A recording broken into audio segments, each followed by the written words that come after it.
That's always the classic scenario where you get some like bullshit alchemist hero and you just have 3 bans to like completely cover it. You can see Timbers getting banned. When Ancient Apparition was actually a good hero that got banned. Still, some teams ban it just because it's a counter, even though it's a bad hero. AA mid, Jenkins. How many times do I have to tell you? Huh? How many times do I have to tell you? It's going to be Rasta mid with the flex. It's going to be absolutely amazing. 5 seconds remaining. God, I'm just waiting for that day. I will be so excited. I want to see that happen and then just go so horribly. That's what I want to see. I mean, to be fair, it probably will go horribly, but the idea is cool. It's just they're not going to be able to execute such a brilliant strategy. No, it's not. It's one of the worst ideas, honestly. It's literally just stealing from something that was stupid 7 years ago. All right, you know what? I will say this though. I feel like strategies. It's like a vicious cycle almost. It's like a circle. Eventually, old strategies that have gone away for a while, they end up coming back. So why not Rasta mid, Jenkins? Have you ever deeply thought about how amazing that could be? Yeah, I have, and then I thought for about 30 seconds, and I realized there was like 40 heroes in Dota, and that's why it was happening. It wasn't okay. Due to that might have something to do with it as well. True. Yeah. So I feel like if any region was to not do Rasta mid, though, it might be NA just because of how much they care about the laning. And obviously, these mid laners all need their mobile special spirit support to get to the rune. So if you do Shaman, fair enough, but you're going to definitely need people to be at those runes for the Shaman in case. But, I'm with you on the second pick kind of strategy. It seems like a lot of these teams are gravitating toward that. They get what they say is their win condition on the second pick. They ban out as best they can for it. If you remove the top 3 for your win condition, you're usually good. You're fine. Taking on, you're fine. You're fine with the 4th, 5th, whatever. But, it's on Sad Boys now to really mix it up and pull out something that Suns fan said. Why not turn the pages back and go, what was good against Alchemist in the past? What is a new idea? CM mid. That was never a thing. The circle has to have a beginning. I don't know if you've ever seen Dark, the show. The beginning is the end, and the end is the beginning. Circles don't have beginnings. They're endless. It's infinite. Exactly. That's the whole point. But you have to have a starting point. No, there's no starting point in a circle. CM is dead in the water. Okay, the circle has to start somewhere. There has to be an origin. Guys, I don't know if you've seen the show Dark, where they just I've seen that Dark. Line. It's about 50 times. Okay, did it bother you that they repeated the same dialogue? Like that line, the beginning is the end and the end is the beginning. They literally said that probably 500 times in the show. Did that bother you at all? Because it tilted the shit out of me. I mean, it just tilted me because they weren't explaining anything. I'm still just as confused about the fucking quote now, and the show's over. Anyway, back to the old Dota 2 here in front of us. What we got? Yeah. Sounds like some new age, like Twilight Zone shit. Yeah, it basically is. So they ban out the Ursa. That's like one of the few heroes that even if Alk is like giga farmed, you can actually just still burst him with like 3 items, which is kind of annoying to, your win condition guy who's been farming the whole time just dies into it. Jug is another one too that can, if you just Omni Slash him and he's isolated, you'll be able to kill him. But it's less of a counter. It's like Dakota was saying, like you go down this list and you start getting to these like crappier and crappier. It's a counter, but who cares, So maybe Jug like fits that category. Actually ban the Enigma. Yeah, I was curious if someone like Viper would be considered a decent counter here to go against the Alk to have the benefit of the break. But yeah, Enigma instead going to be kind of shelved on this one. That's interesting. Enigma is one of those heroes that's been flexed a lot too. Hasn't just been the offlaner. True. In NA. Yeah. Enigma 5. Not even really just like NA. Yeah. And it's been popping up across other regions too. That 5 Enigma. This is not just some enclosed idea. It's just NA, Dakota. Okay, we create everything. The beginning is here. The end is another region. See? We are the circle. But the beginning is the end. Exactly. We are Europe. We are NA. Technically, that's true. Everywhere. We're global. If you go back far enough, we technically are Europe. True. Probably as well as like a bunch of other. What do you mean? Not just a bunch. Everyone's related. If you go back far enough, Jenkins. That's how it works. I disagree with that. That's true. We were created from. Never mind. Bat Rider 3rd. Aliens. Bat Rider. You thought he was eliminated from this patch, but sad boys who are not reading the patch say Bat Rider's still good, and they pull him in instead. So, no, but in seriousness, why is he here when I thought he was supposed to be a dead hero, gentlemen? Hey, Tom. Sticky napalm. Jesus, I can't speak today. This shirt is really constricting my head right now. I can't think of anything. Blame the shirt. 50% less damage to creeps from sticky napalm. That is one of the biggest nerfs I've ever seen, ever. Yeah, so basically this Batrider hero is like exclusively a mid now because you need like level 8 before you do any damage to heroes, and you can't damage creeps anymore. So like you have to be mid, and it's interesting. If this was like an Alk mid, I'd think like, okay, well sure, like you can really pressure the Alk like once you have like level 6, 7, 8. But you know, Alk is traditionally played as a carry these days, so the Bat, yeah, I don't know. He's not going to be as like hyper farmed. He's not going to keep up with the Alchemist like Bat used to be able to. I mean, it's literally half as fast. Like that's insanely slow. Yeah, and maybe there was some flexibility for the Alk to maybe be showcased in the offlane, something we haven't seen too much in this region, but has been dabbled with in others. But now with the Death Prophet coming out, it seems like he's kind of set in stone as that win condition still. The Jug comes out, a formidable core to go against the likes of the Clockwork. Do they have any way to kind of stun him through? Spin doesn't really look like it. Abyssal Blade. So. Alchemist will surely get that at some point. Well, Clock ult, or yeah, Clock ult. That's. Oh, you're right. Yeah, true.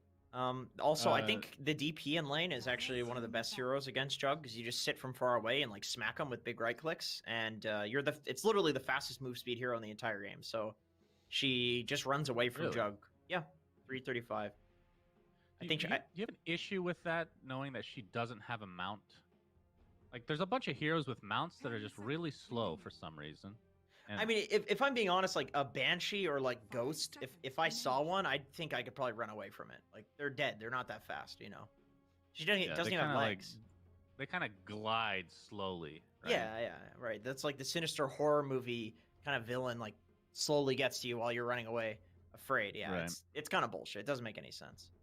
So I think they could just add a mount to her for that to...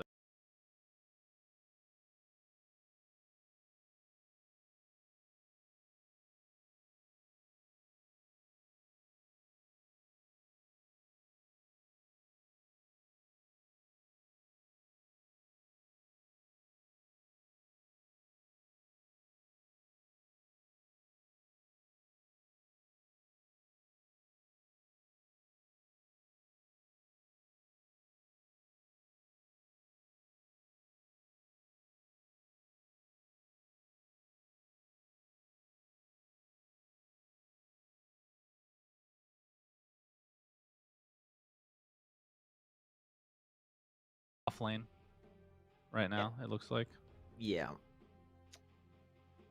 That's interesting. I mean, they actually think it's going to be an offlane bat. I would really not want to do that if I was Sad Boys, because I feel like Alka's going to have like 2 bracers, wand, phase boots, Battle Fury components by the time Batrider can actually apply any pressure. And then like with those items, like good luck pressuring him.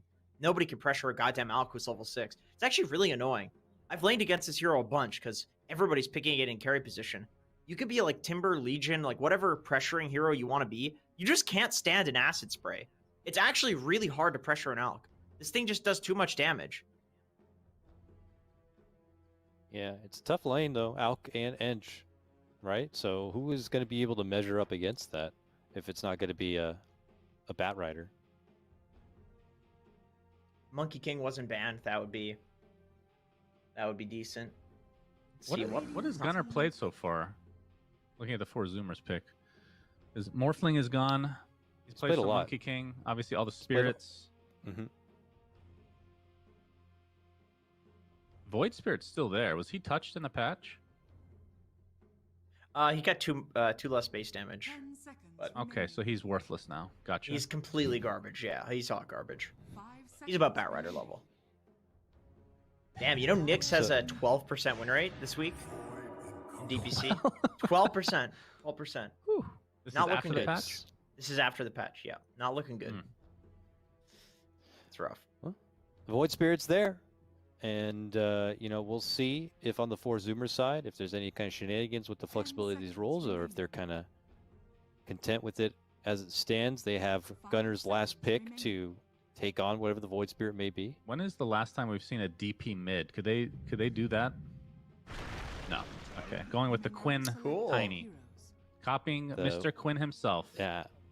They did yeah. I mean, they banned out all the spirits against Quincy Crew, and Tiny was the next go-to in line for multiple games now. And you're right, four Zoomers see that, they take a page, and they're going to run with it, gentlemen. Do you think it's good enough for them to get the win? What's your prediction here, Sunset? Not a big believer in the Nyx Assassin right now. Obviously, Tiny blows up 4 out of these 5 heroes pretty much. He's good against Void Spirit and lane because all the magic damage just goes through the shield and whatnot. So 4 Zoomers. I would agree. I actually think Tiny blows up 5 out of 5 of these heroes. Like Jug is one of these like squishy, like he's hard to kill because of his armor and his spin, but if you can catch him with the Avatos, like he actually dies. And I don't think there's anything that counters Alk. Like I don't see how they deal with Alk. I feel like 4 Zoomers just has like a way better draft. All right, our panel confident in 4 Zoomers on this one. Let's go into a real fast break, but then when we come back, we'll hear from our commentators here as we have Trent and Gods to bring you the coverage.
Welcome back. We've got a pretty exciting match in our hands here. 4 Zoomers taking on Sad Boys, 2 teams who on paper pretty evenly match. Unfortunately, 2 teams who find themselves in the middle of the pack, but they are battling for some placing, for some prize money, and for Sad Boys for, not getting eliminated. So we're going to see if they can win this one, Trent. It's a tough best of 3, though. I think 4 Zoomers have looked overall a little bit more solid.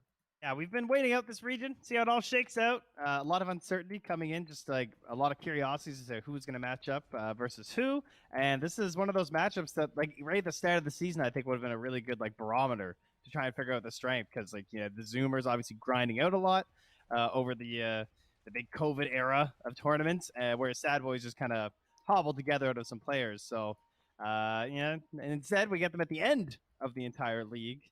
And with some fresh changes to a couple of heroes in this game, I like the idea of the Nyx covering for the bat, but Moo's got to really flex this hero now in his current state. Yeah, I feel like the first thing when this was picked up, Jenkins was like, this hero's just dead except as a mid laner, and they're going to push it into that off lane. So we're going to see just whether or not Batrider can play in the off lane with less levels after the nerfs, because there was some doubts about just how this hero can work. And I think for 4 Zoomers, the key thing is if they can get a matchup where maybe the Alk isn't laning against this Batrider, things look really good for them. It does seem like they're considering switching their lanes around. Yeah, they definitely have the knowledge.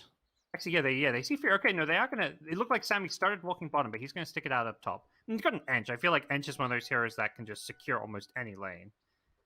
Man, she's actually so good. I feel inspired when I watch Husky play this hero. The Husky Ench, the Husky Chen. Because sometimes it feels like she turns into like a flavor hero where everyone just sees everyone else picking it, and then it doesn't like look good or something. But the real Ench players, the ones who know where to go to grab the creep just because the hard camp's blocked, and then they come back and still rock the lane. The ones who know like the matchups and which creeps are good in it. But those players make the hero look really broken. Yeah, and I think it's something very specific to NA where the 5 position NA are just so lane dominating, like more so than other regions. Like players like Husky, he's not like a big name, well-known player outside of NA. Most people probably haven't heard of him, but he is such a laning specialist. Why does it take away 4 armor at level 1 acid spray? You see his 20 damage per second, but relative to adding on minus armor, it's a lot of damage. I feel like that would be one of the easiest ways to nerf Alk, is just make it -1 armor for acid spray at all levels or something. Just nerf that level 1 acid spray. Make it -3, Hold on. You're not about the Alk Kill nerfs? the man, okay. You know, -3 instead of -4 armor at level 1, I don't think would kill the hero, would it? Oh, I thought I thought you meant take away 3 armor at all levels. Oh, no, -1. Yeah, I got you, I yeah, got you, yeah. -1 armor from Acid Spray. And we're going to see them fight it out at top underneath the Acid Spray. Ench could be in some trouble. Has the Fairy Fire. They're just going to go into a right-click battle, and Sad Boy's going to win this one with the Fire Flying Bat Rider. Very well done. That's kind of stuff you need, right? Propel that early game for the bat. Yep.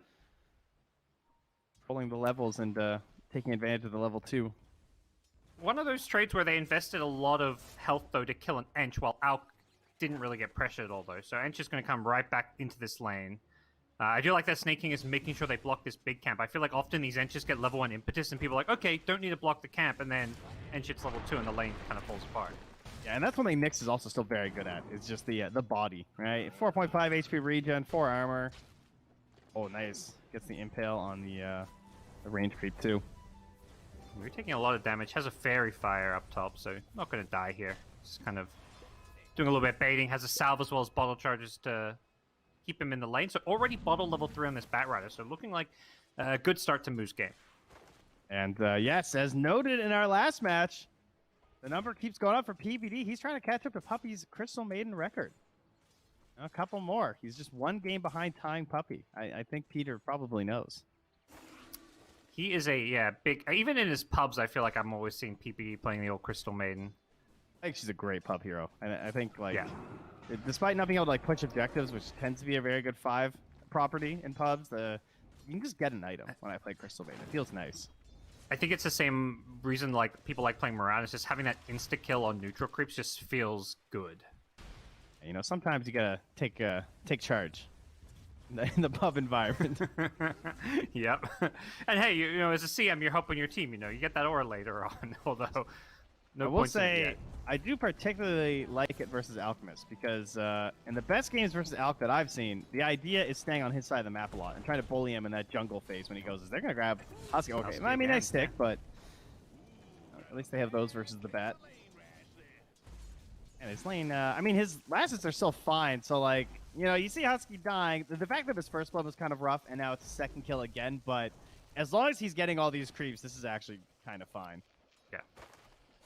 Moo gets up to 9 napalm sacks, but not all I can do. Mid lane, they've rotated an Ocean, but even the Boots Clockwork not going to secure this. They're trying to secure the 4-minute runes. It's going to spawn down bottom, and 4 Zoomers have kind of flubbed this one. They didn't get to either top or bottom rune, and DNM bottles it down bottom, so bit of a misplay. Yeah, that was kind of awkward, huh? Rough for old Gunner there. You'd love to have a 4-minute haste rune on a Tiny. That's like a free kill on pretty much anyone. Yeah.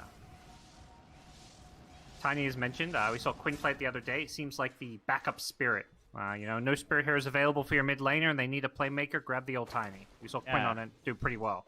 I say we got first pick Tiny. I mean, I wasn't really a huge fan at first. I'm still not really that into the first pick Tiny, but it's definitely been flexed down there. They have a lot of Tiny players looking for the blow up kills. Are they putting into like 3 and 4 position, or how flex we talking? Just 4, and it's the 4 Tinies. Woof, those are rough. I'm not a fan of the first pick Tiny, mostly because of that, but yeah. You know, as long as they force it mid, it goes pretty well. NM is heading just to his bounty rune by the looks of it. 3 bounty runes against Alk. That's what you always hope for. Yeah, seriously, that's awesome.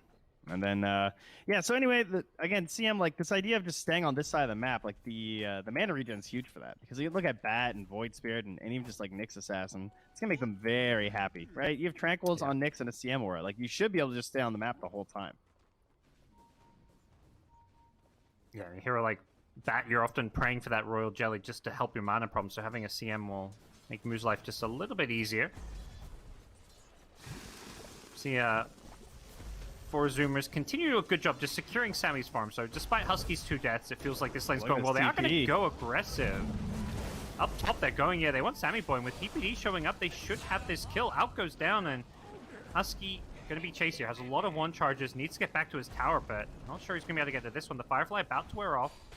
Another Impale is up, but he doesn't have the mana for it, so Husky back in his tower will still go down. Yeah, PVD had the Clarity rocking, so that's a good tip for you guys who are going to pick up Crystal Main. Buy Clarities. You think you don't need Clarities, you actually need like Clarities and Mangoes in the early game. All right, I promise they're worth it. A classic CM mistake. That was like when this hero started to fall off, was when Ice Rock just kept nerfing the mana cost of all these spells. And her int. She got dumber than Ogre, Yeah. I believe, at one point. I remember level 1 Nova used to cost like 90, 95 mana or something. It was, oh, it was so nice. Oh, the days of value. Now you got a TP for 90. Inflation's rough, man. Gold and mana inflation. It hurts. Gunner. So coming top? Yeah, Gunner's not scouted by any kind of a ward here, and they're going to get some good vision on the high ground here. Husky maybe got spotted there, but Gunner coming through the tower is making the move. They want Moo, whose Firefly is going to come back up, but I believe Moo should be going down. The toss is going to be on a creep. That's not enough damage, and Moo maybe going to be able to survive for at least a little bit longer. He buys time for DNM to rotate in, and they're looking for Sammy. This is a big kill if they can get it. PPD's made the move up here as well, so one down, and Moo's still alive. Gunner, what's he going to get out of this one? He gets caught by an Impale. He's being absolutely outplayed. Moo runs into the Enchantress Zone with the toss damage. They'll get the kill. Really nice play from Moo, but unfortunately he just ran out of options at the end. But he may set a team up for more kills here, as Snaking has a Carapace. DNM has to perhaps back off a little bit here. He's out of Astral Steps for a couple of seconds. Needs to get away from Ocean's Battery Assault. Astral Steps away. Toss in, though, with the Battery Assault. Ocean doesn't have any points in the cogs to push it back. And with that Avalanche Tree Throw, they're going to get one more kill. Make it 2 with PPD going down. Good move from Gunner and Ocean there to make that trade work out well for Zoomers. How did that go so poorly after how that started? It was looking nice. I guess just Gunner, the dedication to chase down that bat route, really paying off there. Now Snaking out of everything. Yeah. Bit of a bloodbath up top. Yeah, everyone showed up. So that was the first mover advantage actually working out. I guess the vision on the high ground certainly helping. I mean, it gets dewarded in the end there, but just Husky planting that ward down kind of gives them an idea, survey the area to help turn that all around as well. So well done on that front. And that sends Gunner back to the mid lane now, and some heroes will get a little bit of time up top as Sammy Boy begins the jungling.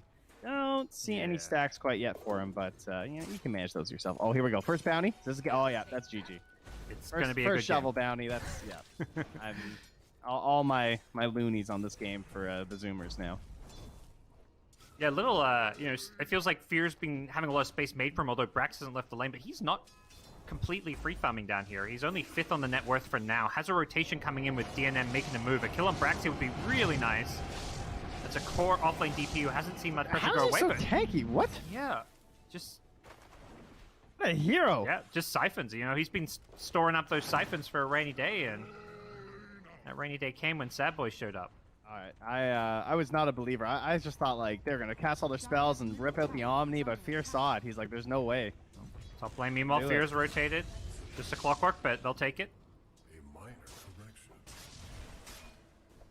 DNM has the record for the most kills in a game for the NADPC. I didn't know that. Well done, DNM. 1, solid start for now. I'm guessing he was playing a Spirit that game. Ooh, Storm? Yeah, I think it was Storm too. That's the one that's in my head. That makes sense. I think that was one of the games against 18 where it was just like a bloodbath game. Yeah, it was. Where 18 just kept running in. Okay, it was against 18. Got it. Yeah, Storm versus Longer. It's 18. Somehow I knew 18 would be on the wrong side of that record. I love the guys. I mean, they've had some good games here and there, but they've also had some games where they just run in and, no matter what happens, feed. They're the funnest to watch. I think Sunfin was right about that. Yeah. I mean, I'm excited we get some tiebreakers. Unfortunately for them, Sad Boys couldn't get the job done against Black and Yellow, but tiebreakers definitely will be very exciting for this NA region. Oh, Brax, after living through that assassination attempt, has pushed into this tower. There's vision in behind now, scouting that Snaking's there and any potential TPs, and Snaking's on an island here. Yep, with Spirit Siphon slow, Gunner shows up as well. They're just going to let him go, and the tower going to be claimed by Gunner, who gets a little bit closer to his Blink Dagger now. I think he was trying to get the little tunnel going where you impale them up and run under, but Ocean got the cogs down in time. Similar play at top, Sad Boys, they got the clockwork kill, then they pushed the tier 1 tower, but it does feel like there's not really been any pressure at all onto Sammy Boy's farm. His Battle Fury almost completed now. And Moo having this lasso too. They'd love to find him here. Looks like he's got a general idea that they're up here, though. You can tell by the way Sammy's farming the camp. Yeah. He's got the Battle Fury now, so you're a little bit too late. Even if you do kill him, he may. Yeah, he doesn't. He doesn't even go for that last neutral. Yeah. Once he lost aggro, he just gave it up and will happily go back to his triangle with his Battle Fury. Whoa! Shot. Slightly off the mark. Very aggressive. I mean, they have the siege wave, so that they kind of want pressure. A tier 2 is being 11 minutes. I think they just know Snake King's alive. It's one of those plays where it feels like they're just trying to force TPs. Like, if they get TPs, they'll just back off. We've seen it a lot where you kind of just poke in. And if no one TPs, you take the kill. And, I mean, they've accomplished part 1 of playing versus Alk. They've taken half his jungle. I mean, that's certainly good. Unfortunately, they still haven't really slowed him down at all. They need to chase him further. They need vision to try and hunt him. Yeah, and he's going to happily move down bottom if bottom frees itself up. Brax down bottom, though, meanwhile, gets off 2 Spirit Siphons. He's healing through this Bat Rider damage. He's going to go for the TP out, and he's just going to live. They don't have the damage for it. Galaxies of space being made here. Definitely deceptively tanky the Death Prophet when you get those Spirit Siphons off. Boy's so huge right now. Just like a max out greed, no concerns about anything. He's been rolling with this full stack of greed for ages now. It's kind of gross to watch. I mean, this is you're playing in the game and you can't watch the Alk the whole time, and you just get worried about what he's going to look like the next time he comes into vision, and I'd be very concerned right now if I was Sad Boys. Yeah, especially if they lose Moo down bottom. If his Firefly ends, he could be getting hookshotted, but he'll get back to the safety of his tower. They're still fishing. Gunner doesn't have a Blink Dagger, which is good news. Yeah, if you get a Blink, I'm sure they go for this. Dire's middle tower is under attack. I mean, Moon kind of highlighted this a bit, in a more memey, kind of flamey way, where it's like, 4 Zoomers only have these 3 strats. But I think the big point there to me to take away is that 4 Zoomers are really good at these 3 stats. That's when they're like playing their best Dota, when they can get the Alk, the Morphling, or the Monkey King. So 4 Zoomers are very much in their comfort zone right now with this free farming out. Oh, and here we go. First time. Yeah. I think they got him. Finally invading into the jungle. Got him in the lane, and now they got him in his little safe haven. Yeah, Oh, early Spirit Vessel. That was a bold TP. Okay. He's not going to die for it, but... Not going to get back. They are going to lose Ocean down mid, as well as defend their tier 1 mid tower. Does get down to deny range, so we'll see if they go for the deny or not.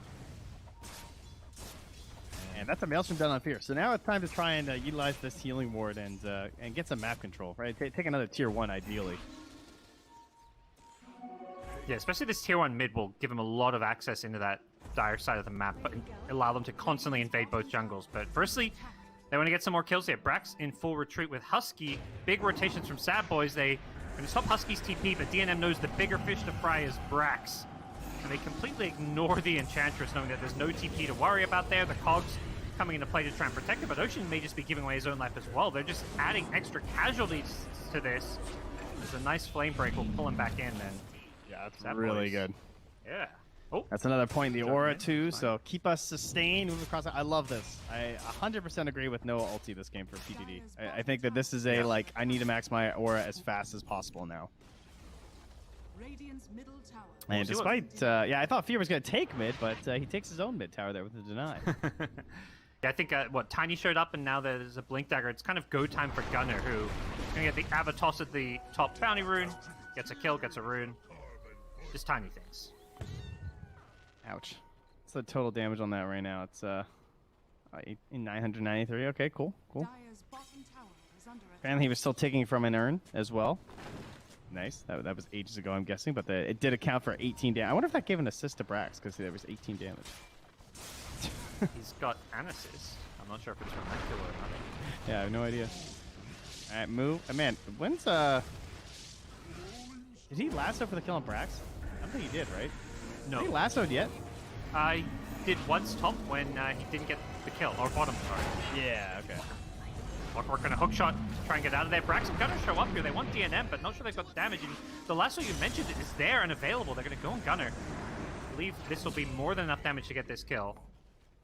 And, alright. I mean, if I'm Gunner, I'm definitely thinking that thing's down or something. Because, yeah, you're right. It was the one time where Brax TP'd out, but that's like the only one I can remember. Yeah. Oh, Sentry's down. Sammy does see Snake King here. Yeah, he's just looking to get back to safety, perhaps. Does have his triangle available, but Radiant have done a really good job invading this top jungle while also getting vision of that Ancients and triangle area. Yeah, they missed it on like a little bit of the early game portions of that, but since like 13 minutes, the squeeze has really happened on Sammy.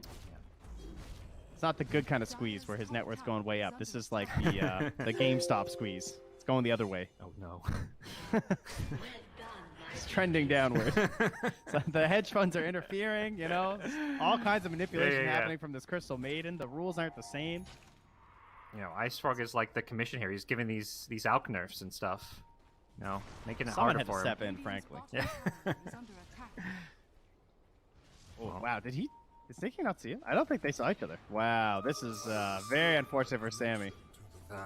Yeah, Sammy, he's surrounded. A lot of heroes coming. Void Spirits here, so all Snake. Oh, he's just too fast with this phase SMY. He may still get caught here. Misses the pullback, unfortunately. These are like Sammy. the best and worst jukes of all time. Yeah. The phase boot save. Sometimes those phase boots, yeah. Extra value. Another smoke, though. Whoa, do you see that line? They're smoking all the way down. That's a Husky called out. Husky's right. Luckily, Ocean's there to rake it, and he's going to happily just throw away his life, I imagine, to protect his cores. Look at them trying to block the hook shot. Gunner's coming in, though. They're looking to turn this one around. Abatos does a lot of damage, but they immediately just disengage. He couldn't find his way out of there. Would need a real miracle on that angle. Right now, it feels, you know, they've gotten out, but it feels almost like four Zoomers are playing a bit, like, very passive. Like, Gunner and Brax are not playing together to create space for out. They're just playing separate lanes. It's almost like they're playing discrete game. I think they're trying to create the space using the lanes right now. I mean, because it had been working for a long time, right? With, like, Brax just being this body down bottom and, like, forcing and shoving. But, yeah, now it's, the speed at which the Sad Boys can move across the map is much faster now. It feels like the game plan is just being throw these support lives to create space for our cores, because Brax has only died once, surprisingly. I thought he died like 2 or 3 times, but he's done a really good job of not getting picked off. Gunner's 5-1 and 2, so Ocean as well as Husky just, you know, throwing bodies to protect their out. They're going to take a fight now. Abatos blows up Snaking. We've seen that one before. Sammy doesn't have a stun target, so he's going to stun himself, and there's an Omnislash to worry about in a couple of seconds. He's going to go for it. It bounces away from the Sammy boy out. Instead, it's going to be Gunner on the Tiny, who does end up going down. The hookshot just, unfortunately, was a millisecond too late. Fear in a bit of trouble here. Doesn't have an out. Has Blade for in a couple of seconds, but it's too late to save his life as Sammy boy thinks about going chasing here. They've got a slow one to Moo, who isn't Firefly, so he should be able to get back up to the high ground. He's looking for the grab. Yeah. Oh! Nice flame break. And Brax could be in a bit of trouble here. Even with the Yules, he gets pulled back in by the Aether Rend, and now he gets lassoed and brought down. Sapboy's playing really well right now. It's like they never expect that lasso to still be up. It's always happening like outside of the engagements and the pickoffs. King with a surprisingly high average death per 10 minutes. Not his typical style, you know. The King usually pops off pretty hard. He's like 4th across the DPC there, I believe. Yeah, for NA upper division. So not the best look. Nice Carapace. Oh, he's got the Nether Shell too, eh? That is that's a scary Tiny. Yeah, the -3 armor just doesn't hurt you at all on this hero.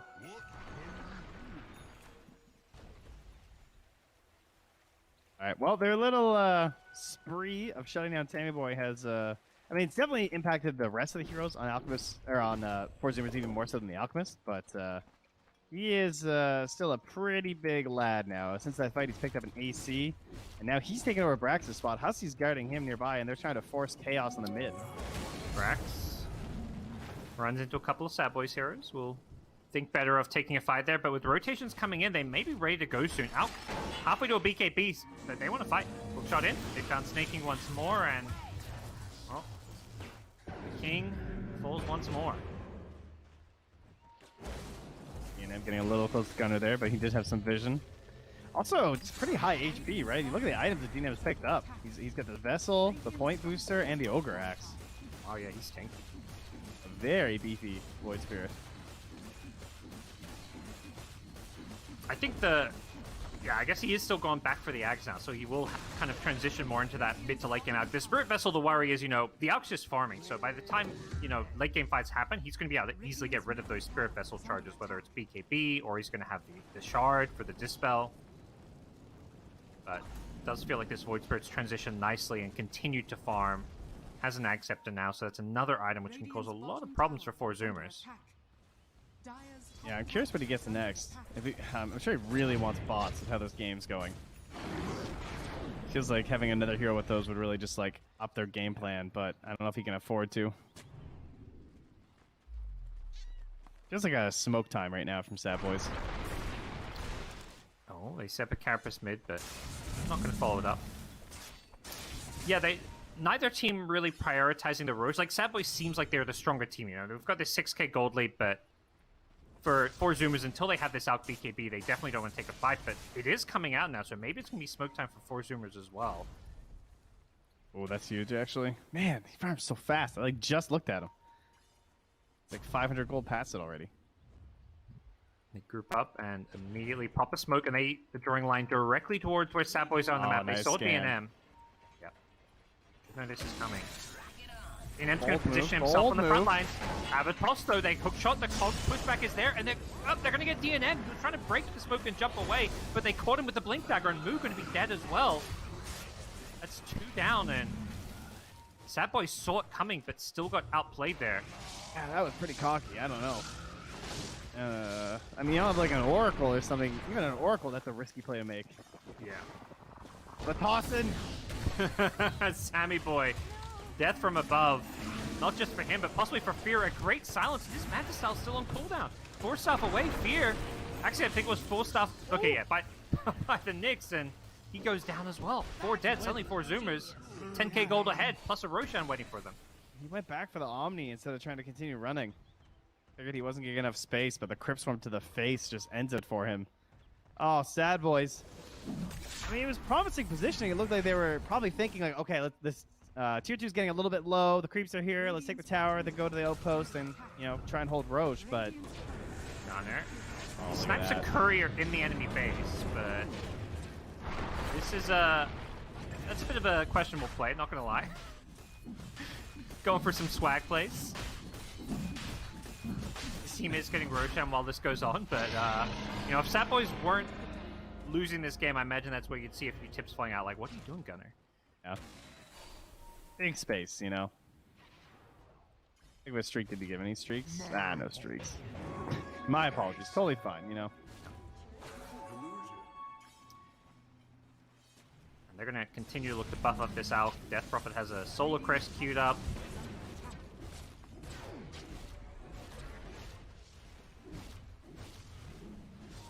Oh, no bounty. Brax doesn't have the same luck with the shovel, it seems. Man, Solar Crest is just the greatest. I'd love to have one on the Radiant, too, but they don't really have a good hero for it. It is so nice when you have Jug on your team to Solar Crest that guy. And that's something I know, like, I always talked about, like, it feels like Jug does really well against these super carriers, because if you ever get Alk alone, BKB, whatever, you can Omni-Slash it, you can kill it. And then up top, could be in some trouble. Astral Step on cooldown for a couple of seconds, going to try dissimulate out of there, but now he's been silenced up, and he's just got no way out of this one. Oh, well. Yeah, there we go.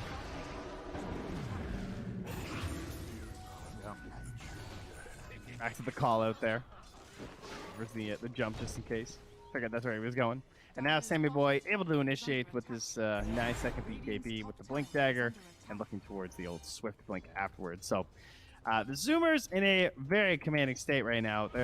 Sad Boys are going to need one of those pickoffs with the Bat Rider pretty much at this point, but it's a tough ask when it's a modern-day Bat Rider who doesn't go like Blink Force. You can't just like eliminate a single hero that easily. It's going to have to be him and Snake King together probably. Yeah, Moo does complete a BKB now, so went back for that item, which, this bot's BKB has been typically the standard go-to build, but it does feel like things have kind of gotten a bit out of hand before this BKB came up for him. Getting a tier 1 through a tier 2, not great, but there's also an Aegis you don't want to fight, so you're probably going to hold for high ground anyway. You just need to make sure you get back for it. Yeah, Exorcism plus Mega Farmed Alk is a quick recipe for dead Rax here if Sad Boys aren't careful. Moo ready to maybe go in with his BKB, but things could be in a bit of a tough spot here. They're going with the BKB lasso. Pull the out back in. They're going to kill him once. He will still have the Aegis, and he held onto Chemical Race for the respawn. They're going to jump in here. Yeah, Sammy Boy has BKB, so they're not going to commit to him, knowing that it's not going to go well for them if they overcommit on an Alchemist who has BKB. Doesn't look like Sad Boys can hard commit. They're going to take the one kill on the Aegis. How about the Maybe Omni? they're going to consider he's getting low now. Yeah, the Omni slice through the BKB. It bounces around, though. It's being spread pretty nicely, and Sammy's going to turn and fight with the Chemical Rage. He's just healing up too much. Nice hook shot from Ocean. It's going to push Fear back into 4 heroes surrounded. Has the Manta Style, but that's not going to be enough for him as he goes down without buyback, and Zuma should be able to secure this melee Rax here. No more Chemical Rage here. They're getting very low. They lose Husky, possibly more if Rax isn't careful. He's very, very low. This Rax still alive for now. The siege creep. Oh, it's missing. Uphill miss. No. One more right click, not going to come. So the Rax somehow survives. Yeah, Sammy Boy bailed. He just wanted to stay safe, didn't want to die. Figured we can just get on the next one. Oh, and gets a Paladin Sword. Well, that's convenient. Man, now they really need that Scotty finished on Fear. Yeah. Blinken top. They want to go on Moo. He BKBs. He doesn't have a lasso, but he might just kill Gunner here. Ocean cut off snaking. Else there could have been some actual help there. All right. Moo gets the 1 kill, and they lose snaking elsewhere in return for Ocean as... That's pretty good. I think, yeah, that was fine for Sad Boys, right? Moo just got to kill 1v2. I guess Gunner just didn't quite have the damage there after the BKB popped. That Gunner died. He just straight up died to Firefly. I was gonna name Napalm. Okay, cool. Yeah, the Alk blinked in with a stun channel to try and kill the bat, and he just BKB dodged the stun, turned and killed the Tiny with like BKB Firefly. That's wild. All right, big kills to give away for free. Yes, and you know they lose a range Rax. Their melee Rax still standing. No more Aegis to deal with. Like Sad Boys, when defending their high ground, they look pretty potent here with this Bat Rider able to pull people in. And that was with the Omni being pretty much negated by the HP regen, so that was not like a best case scenario. Jeez, they got some good items on the side of the Zoomers. What do you got on Sad Boy so far? Just the Mindbreaker and the Tunic. Tunic's pretty good right now. And a gem. The closeout item now coming out here for Husky. Yeah. I mean, they know their Alk has reached more or less 6-slot status. We're going to see them go take out this outpost for themselves. Probably try to look to play around the double outpost bounty runes at 30 minutes. But they are going to invade this Radiant jungle, seeing what they can find here. Yeah, Sammy this Boy is just so tanky. Top play for Sad Boys because they don't have a tier 2 yet, so they can't like counter pressure top or have someone just go up for the play. They either need to invade or take down that top tower very quickly.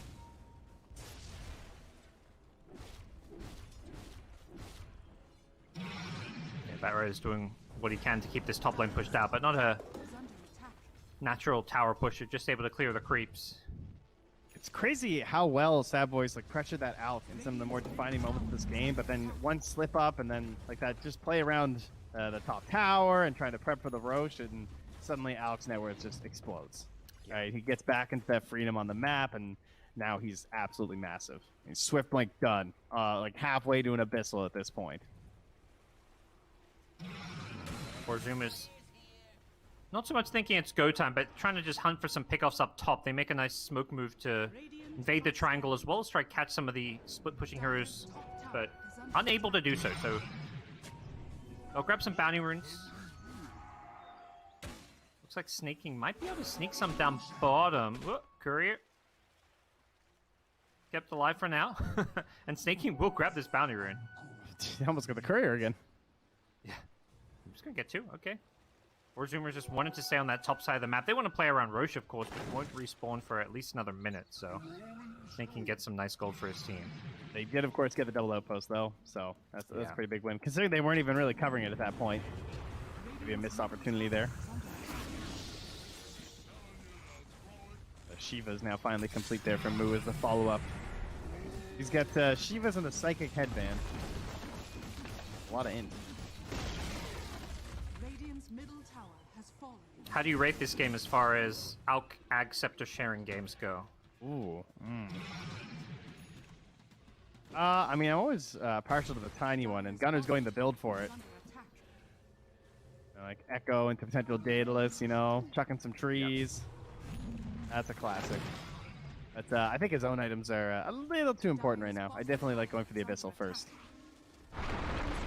Fortunately, he needs the spider legs, right? That's the real good Alf game. Spider legs come out next. Yeah. You swap it for the phase boots, and you're very happy. But they were not lucky enough this time. Oh, I didn't see what they finished it with on the Radiant. Any good neutrals? Nah, just the headband. Nothing really, yeah, yeah. that's pretty rough. Quiver's okay. So off they go. Sad Boys make their move out of their base. They know Roche could have God, it's a big respawned, one. so yeah. A huge roast spawn. Radiant's top barracks That is are under attack. not good for Savoys. Yeah, they might shoot through like multiple smokes thinking they got to contest this Roche, which isn't coming for ages. And they don't have flare, you know, they don't really have any way to scout this out other than feeding couriers. I feel like, oh, mid lane, the Carapace. Ultra Pale, Vision. nice force up away and move. Gets the lasso off still. It's a BKB Tiny though. Have they got the damage for this? Without the Omni Slash they don't, so he's going to commit it. Gunner's still very tanky with all that bonus armor of his, and he's not going to die to the Omni Slash, but he will die to the full off damage. As Sammy Boy looking to turn this one around with the Battle Fury, he's just cleaving through the Batrider onto the CM. He gets both kills with ease. Needs to be careful as Tiny does not want to use his buyback here. It looks like Sammy's just going to push the high ground without the Tiny. And Brax with an Exorcism out on DP is just going to secure a pretty safe high ground push here. Only 2 alive for Sad Boys to defend with. So this item didn't get touched that last patch, eh? The old Swift Blink, because Oh I yeah. feel like I'm seeing more and more of it. That was disgusting. He actually just cleaved through 2 heroes in a single stun, and he's not even done. They're on the run. Sorry, I was reading bedtime stories before this.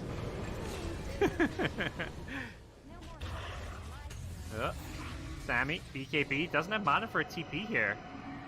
Sammy? Could be in trouble and he's going to blink. They want to chase, it looks like. Oh, he sold the boots. He's not even hanging on to them for the escape. Brax, luckily for him, no mana on Snake King's Nyx Assassin, but he gets jumped in. I believe they'll have enough damage here. Alk just turns around. You mentioned that Swift Blink. He is absolutely shredding them. Oh boy. Sammy Boy with the Ocean help. Nice hookshot cogs pushback. We'll get a couple more kills in. Oh, jetpacking over. Oh, I fly. love it. It's such a fun shard. It feels so like it's either crap or like surprisingly good. Like it feels like there's no like middle ground with this jetpack. I appreciate that it has like a decently low cooldown of like 20 seconds. I wouldn't mind it being a little bit lower, like maybe like 15 would make it even more fun. It is very goofy. I approve of its goofiness. I wish it gave you flying angles for your hook shots. That might be a little broken. Can they actually get Sammy Boy? Oh, he's gone. They can. Yeah. Agreed. He doesn't have buyback. Okay, he will. 2 gold short, so we'll have it in a second. As Sad Boys want to get Brax as well, they could set up a Snake King's Roshan's got a lot, too. respawning. This is good timing to kill an Alk. Bounties too. So the question is, do you get distracted by that? But I mean, they'll know because it was like max timer Roche. They know it's back up if they're keeping track. And They might bonus just kill get on Ocean Ocean. here. He carapaced the battery assault. Nope.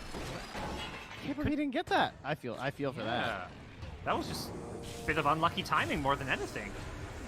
They're still going to grab the bounty runes here, and Ocean may still die. It looks like with the Spirit Vessel charges, and yet that carapace will land.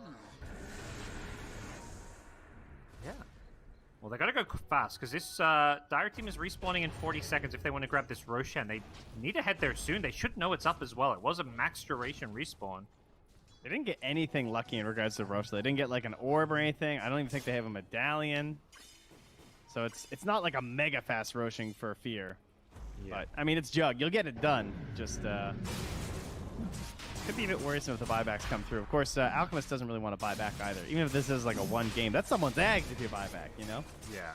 teammates are like, And- no, it's fine. It's that the lower your cooldown for respawning gets, the less likely you are to buy back. Like, he doesn't want to buy back on 10 seconds.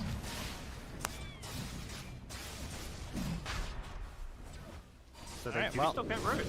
Yeah, it's only cheese, unfortunately. All right, PvD is like, all right, guys, come on. We gotta... so you know the Roshing's a little rough this game.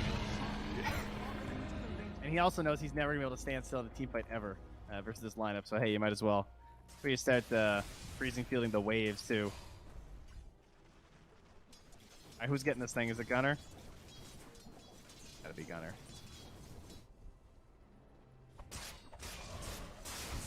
Oh, he's a little bit shy. Sorry. He needs another 100 gold before the excitement comes through. But, okay, he's got a Daedalus. Come on. Give me the tree volley. It's happening. There we go. Gunner with an Ag Scepter now. Wow. Only considering game's still going at 35 minutes, he's got the third highest of the patch, with Gabby having the record. Holy, what? Gabby had 6,000 more? Jeez, that sounds like it was one hell of a game. Oh.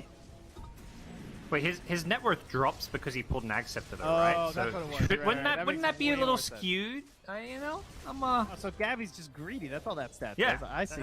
Exactly. He refuses Gabby's to not pull a team Ags. player.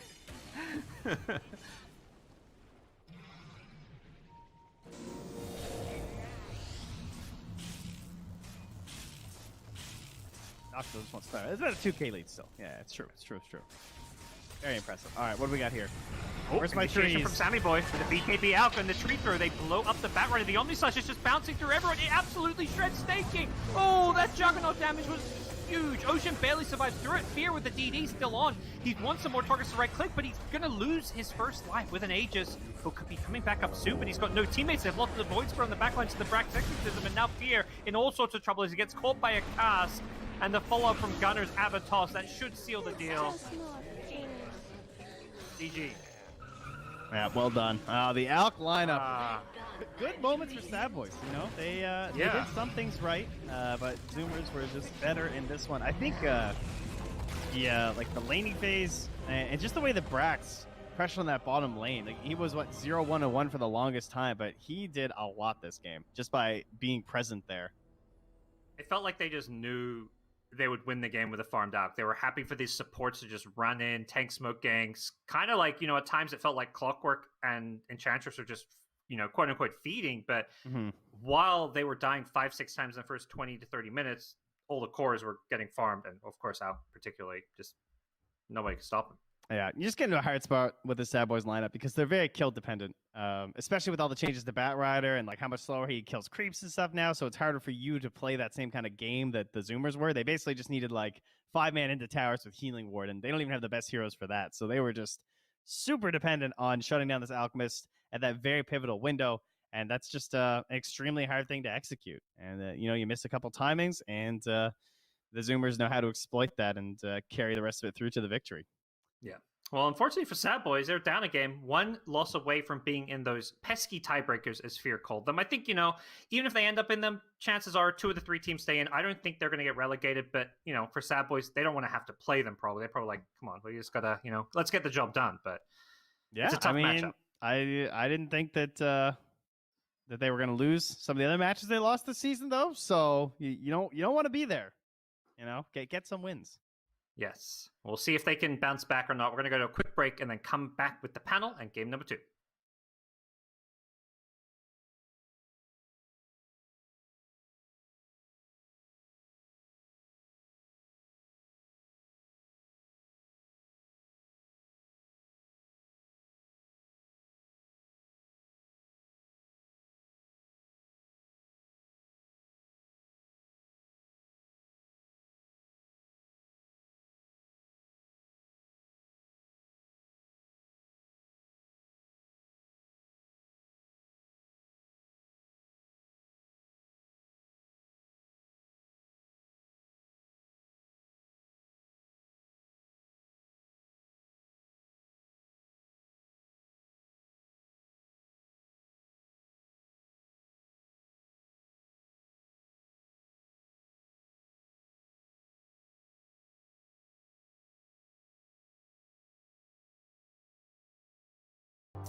What's up? Welcome back, NA Dota fans. Our game one comes to a close with 4 Zoomers taking down the Boomers, aka Sad Boys, on the back of course, their Alchemist strat here. I'm back with Sunsfan and Jenkins.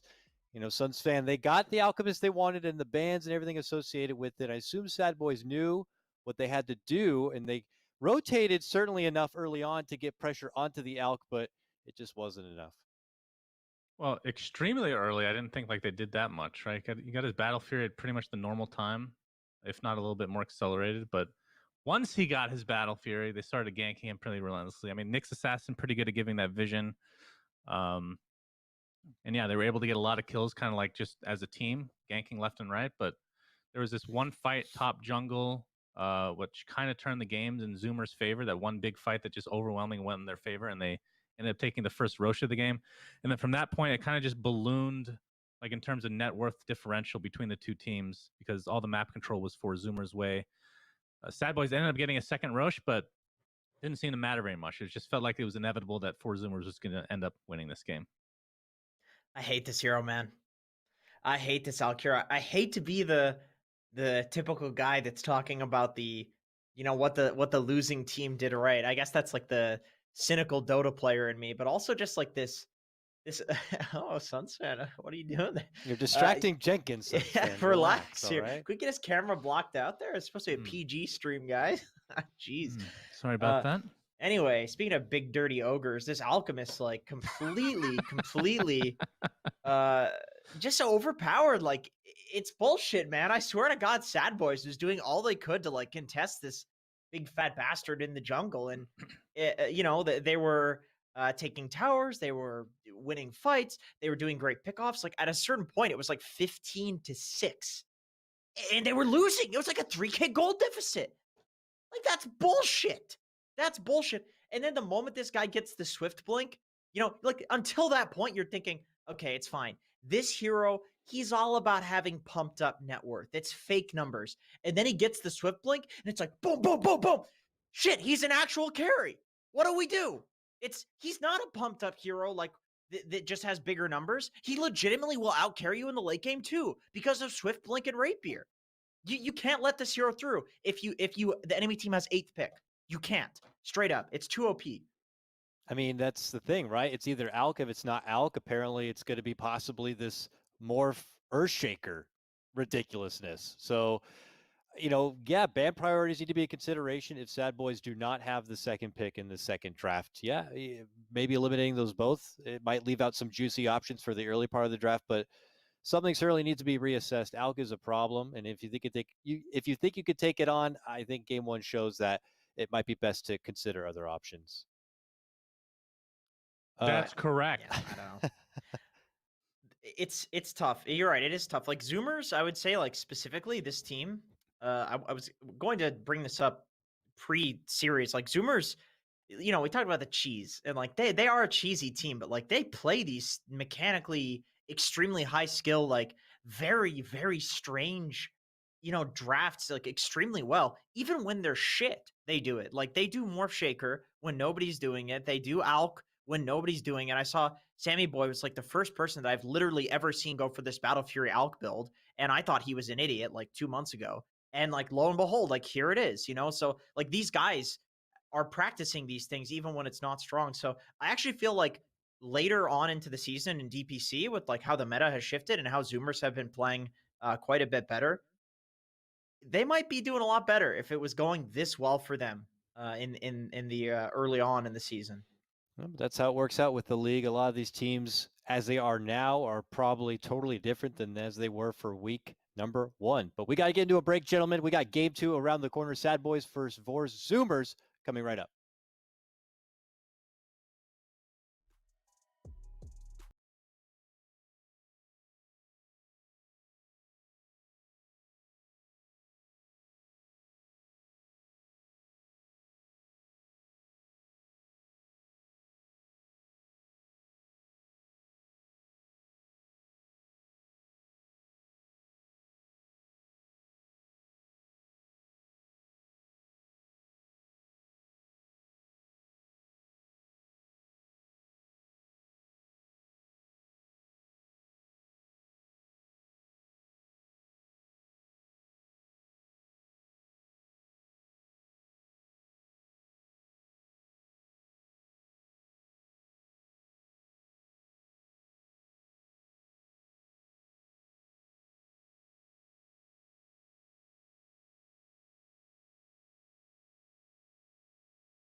Welcome back, ladies and gentlemen. It's time to get into game number 2 of Sad Boys versus 4 Zoomers. A reminder of what is at stake. Sad Boys need this win to secure a spot for the upper division for Season 2. If they lose this, they will be involved in the tiebreakers along with Black and Yellow and A-Team on staying in the upper division. And gentlemen, we know how important it is to remain in the upper division for Season 2. Other teams being relegated may have no chance on making it to TI.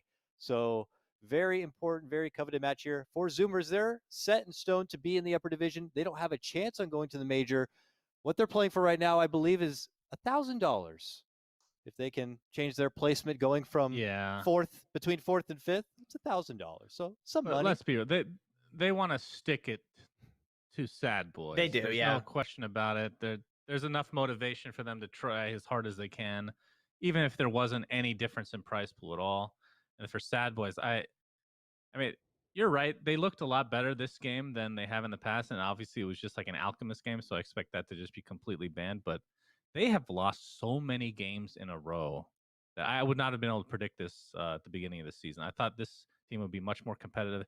And the thing is, like, let's say they go to the tiebreakers and end up coming out anyway, and they're still upper division next. I could see them improving a lot just with time. Maybe, switching some. I don't know if they can actually do any roster changes, but I could see this team actually being good in the future if they just stick together, but who knows? All right. Well, we do have our Game 2 draft underway, and somehow 4 Zoomers have earned themselves a second pick again. Based on what I'm reading here, it was Game 1, Sad Boys had the choice, and they chose Radiant, so 4 Zoomers had the second pick there. Now 4 Zoomers have the choice, and they take second pick again. And now, no surprise, Sad Boys get rid of 2 of the 3 cheese. Morph is gone, Alk is gone. I mean, the other prominent pickups for that coveted win condition spot have been Timbersaw before, but we'll see what 4 Zoomers put priority in early on. Yeah, it's like Deusa Timber are like the cheesy ones that you could do this 8th pick with still. But the question is, like, are Zoomers really that good at these drafts compared to, like, the Alk Morph? We've seen them owned with both the Alk and the Morph. Like, the other drafts, maybe not so much. So that's the question that's going through your mind. They'll probably do Moon Monkey King. included Monkey King as a cheese pick. I don't know about that being cheese, but I mean, that was banned first game, so it's going to be taken almost certainly one of these first 2 picks for each team. They banned Coddle, so Zoomers might be going for Monkey King here in their first 2.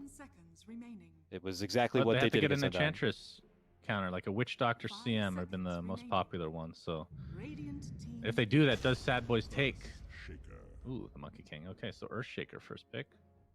All right, Earthshaker, knowing they're not going to have access to that precious Morphling, and even though his precious shard did get nerfed down by, what, half of its time, still finding value in it. And I still have also seen it surface in other regions too, so players still putting some stock in the hero even with the change. Instant counter pick with the Rubik, steal the Fissure. You don't even need to get the damn shard anymore, because the Earthshaker shard's not even that good. It's really just all about that Fissure now. Yep, great pick. But you get Rubik shards, great. You might as well get it for yourself, Telekinesis, save your teammates. True. You like that one, Jenkins? Very, very good. No, I think it's hot garbage. It's melted hot garbage. Is it 80% damage reduction? What is it again? Or am I thinking the bat right? That's Lasso. That's Lasso. Okay, so it's, you just pick people up and move them? You just pick your team up. Yeah, that's about it. If there was like huge value in a couple of the heroes on their team with a shard, I'd say sure. But for 1,400 gold and you want to save an ally, like why not get a Force Staff and then still have Telekinesis to use on an opponent? Okay, well they go for a win condition as their second pick, and it's going to be a Storm Spirit here, pulling it out nice and early. Early gunner hero, sure. I mean, that's another Rubik pretty good against Storm in terms of if you get that ball lightning, then you can just zip all over the place. Rubik also has like 2 billion cast range now because of the new passive. So it's actually really easy to catch out a Storm. And if you can steal a Fissure or like any other stun, you just lift into stun and then Storm is dead. So that is pretty annoying. But, Storm can jump these backliners, so it goes both ways. It's a double-edged sword. Again, Centaur is the double-edged sword. Jenkins, please stop making that mistake. Is it double-edged sword? Because I feel like swords are always double-edged. Why do people say that? A double-edged knife? What do you mean they're always double-edged? Like swords, like both sides are sharp. What do you mean by side? The top and the bottom are sharp? No, I don't know, the left and the right. I don't know. Horizontally. A double-edged sword is a sword with a top and a bottom that are both swords. It's almost like having a lightsaber. I was thinking like... Sure. A sharpened bow staff, gentlemen. What's his name? Darth Syphilis or something like that? Yes, exactly. The guy that has the double edge. Darth Maul. Yes. Darth Maul. Oh, yeah. Sorry. Yes. He looks like he did have syphilis, though. I won't deny that. By the way, they missed a great opportunity to make Jar Jar Binks the evil villain. Did you know that was a thing? Actually makes me so sad that they screwed that up so royally. The most annoying character of all time could have been the best Could have been the best redemption arc of all time, but then they cut all that shit out because everybody hated him. Very sad. Yeah, it's like really ruined the best character of all time, in my opinion, to not make him the villain. They had a great He arc. was solid. Yeah, He had great dialogue too. That character, boy, that was like top notch. Yeah, yeah. Radiant What do we got going on here? Void Spirit ban. Okay, classic. You know what? I feel like that hero always makes it through. It's one of those ones that like everybody picks, but nobody bans it. It's Void funny Spirit? to see him, and yeah, like you don't see him his little ban picture here. You know, it's rare to see this. Like for some reason, it always seems to get through. Now, People can like I- don't mind playing against it. I'd like to make an official complaint. The Void Spirit icon just doesn't really look like when you pick Void Spirit, he does not look like an angry old man like that.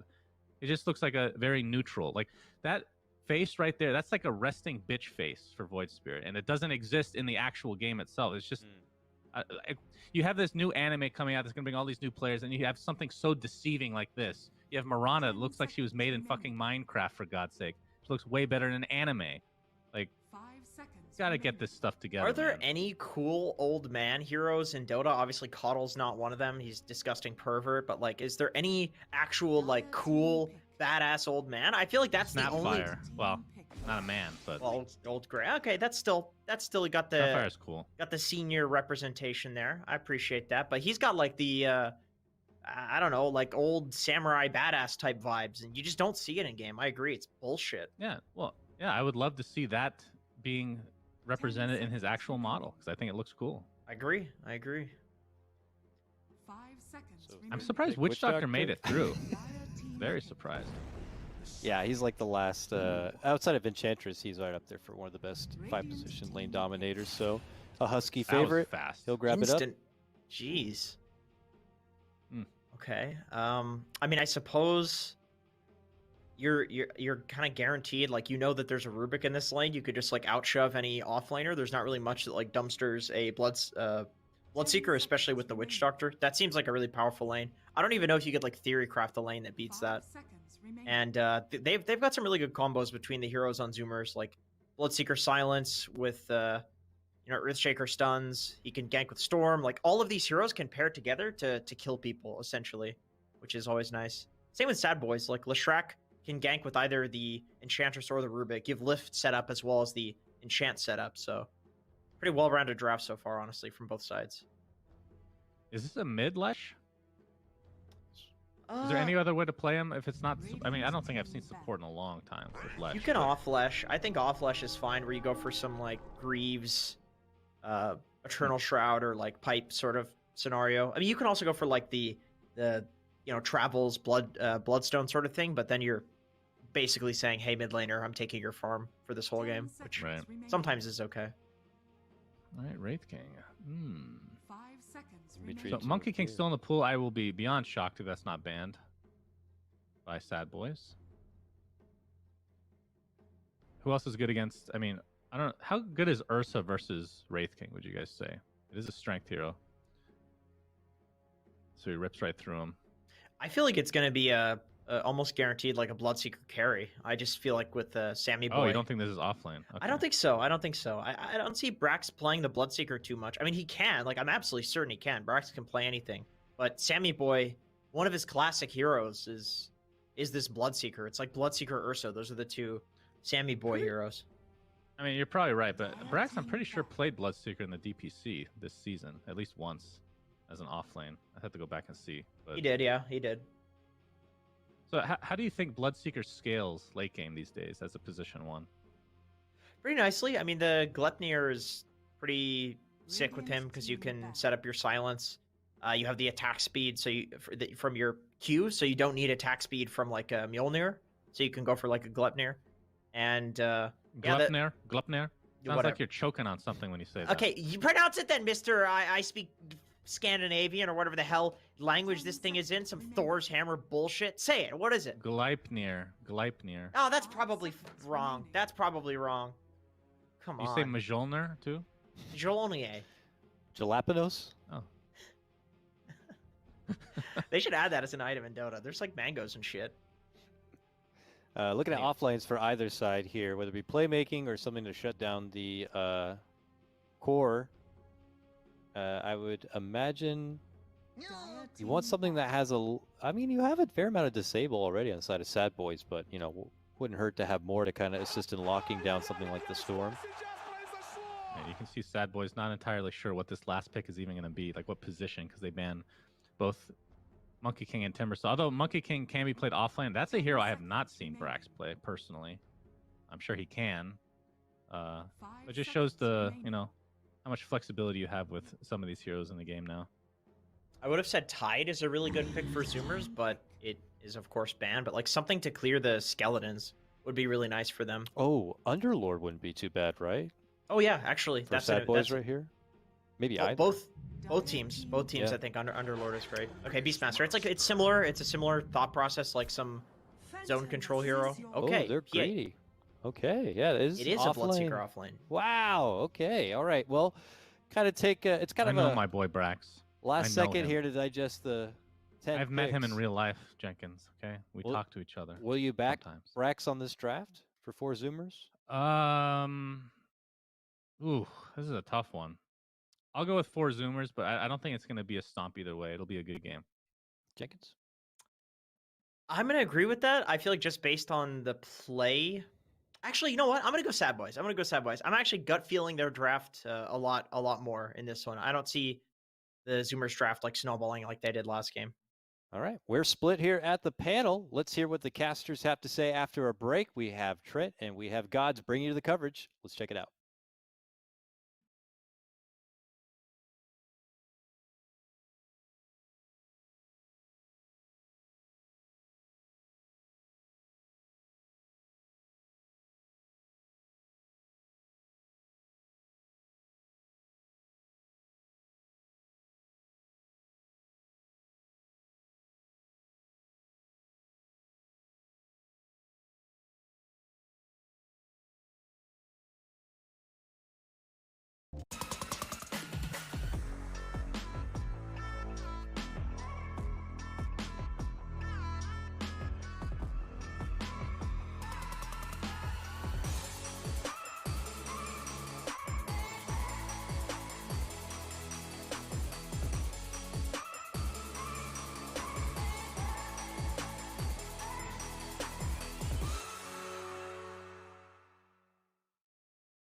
We're back for Sad Boys versus Team 4 Zoomers. Game number 2. I'm God's Joining me is Trent. How's your day been so far, Trent? Zoom. It was better after that game, first game, you know, casting today. So excited to watch some more Dota, some more NA Dota, and hoping that this one is. I mean, last game was competitive, but you know, the Al kind of got away from things. I really wouldn't have any like really big team fights. I'd love some big team fights this game, not just Al Swift blinking on one guy. This feels a little bit less like a just, you know, let's sit back and wait for this one guy to get super farmed. I mean, there is a PA, but I don't feel like that's the overall game plan for 4 Zoomers necessarily. She's along for the ride. Yeah, they had some pretty good Sammy Boy plays the other night with the Brax Dazzle. Oh, yeah. Oh my god. That's the whole tabs. Any response, Peter? I'm waiting for it, yeah. What's going on? I'm aged like a fine wine. I don't know, something. I apologize.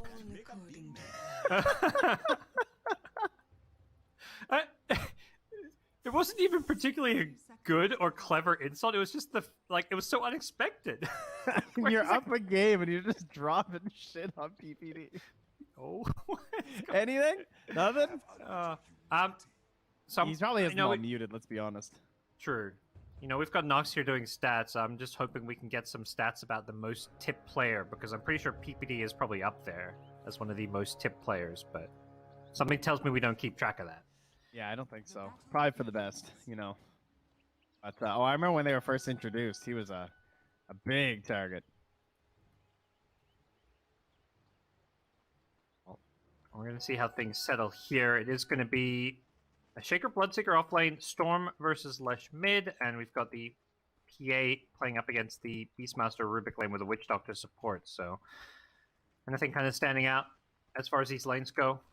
No, I think we're just getting the standard setup here, right? The off lane Bloodseeker, it still rears its ugly fangs every once in a while.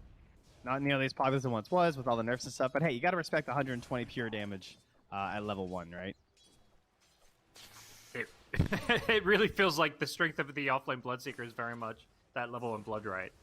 And I think the versatility, because there are so many different items you can go on the hero when it's in the offlane role. But yeah, and you know, last time Brax was dazzling for the PA. This time he's going to be able to buffer up in other ways. I'll just like buff himself up. So, and he did lose his courier though. I thought he might get away, but PVD's just. Oh no, Peter, the micro. Oh, ooh. Ocean didn't seize his moment there, so his courier will get away. Yeah, I'm surprised Ocean didn't go for it. He's easily got the movement speed to chase it down.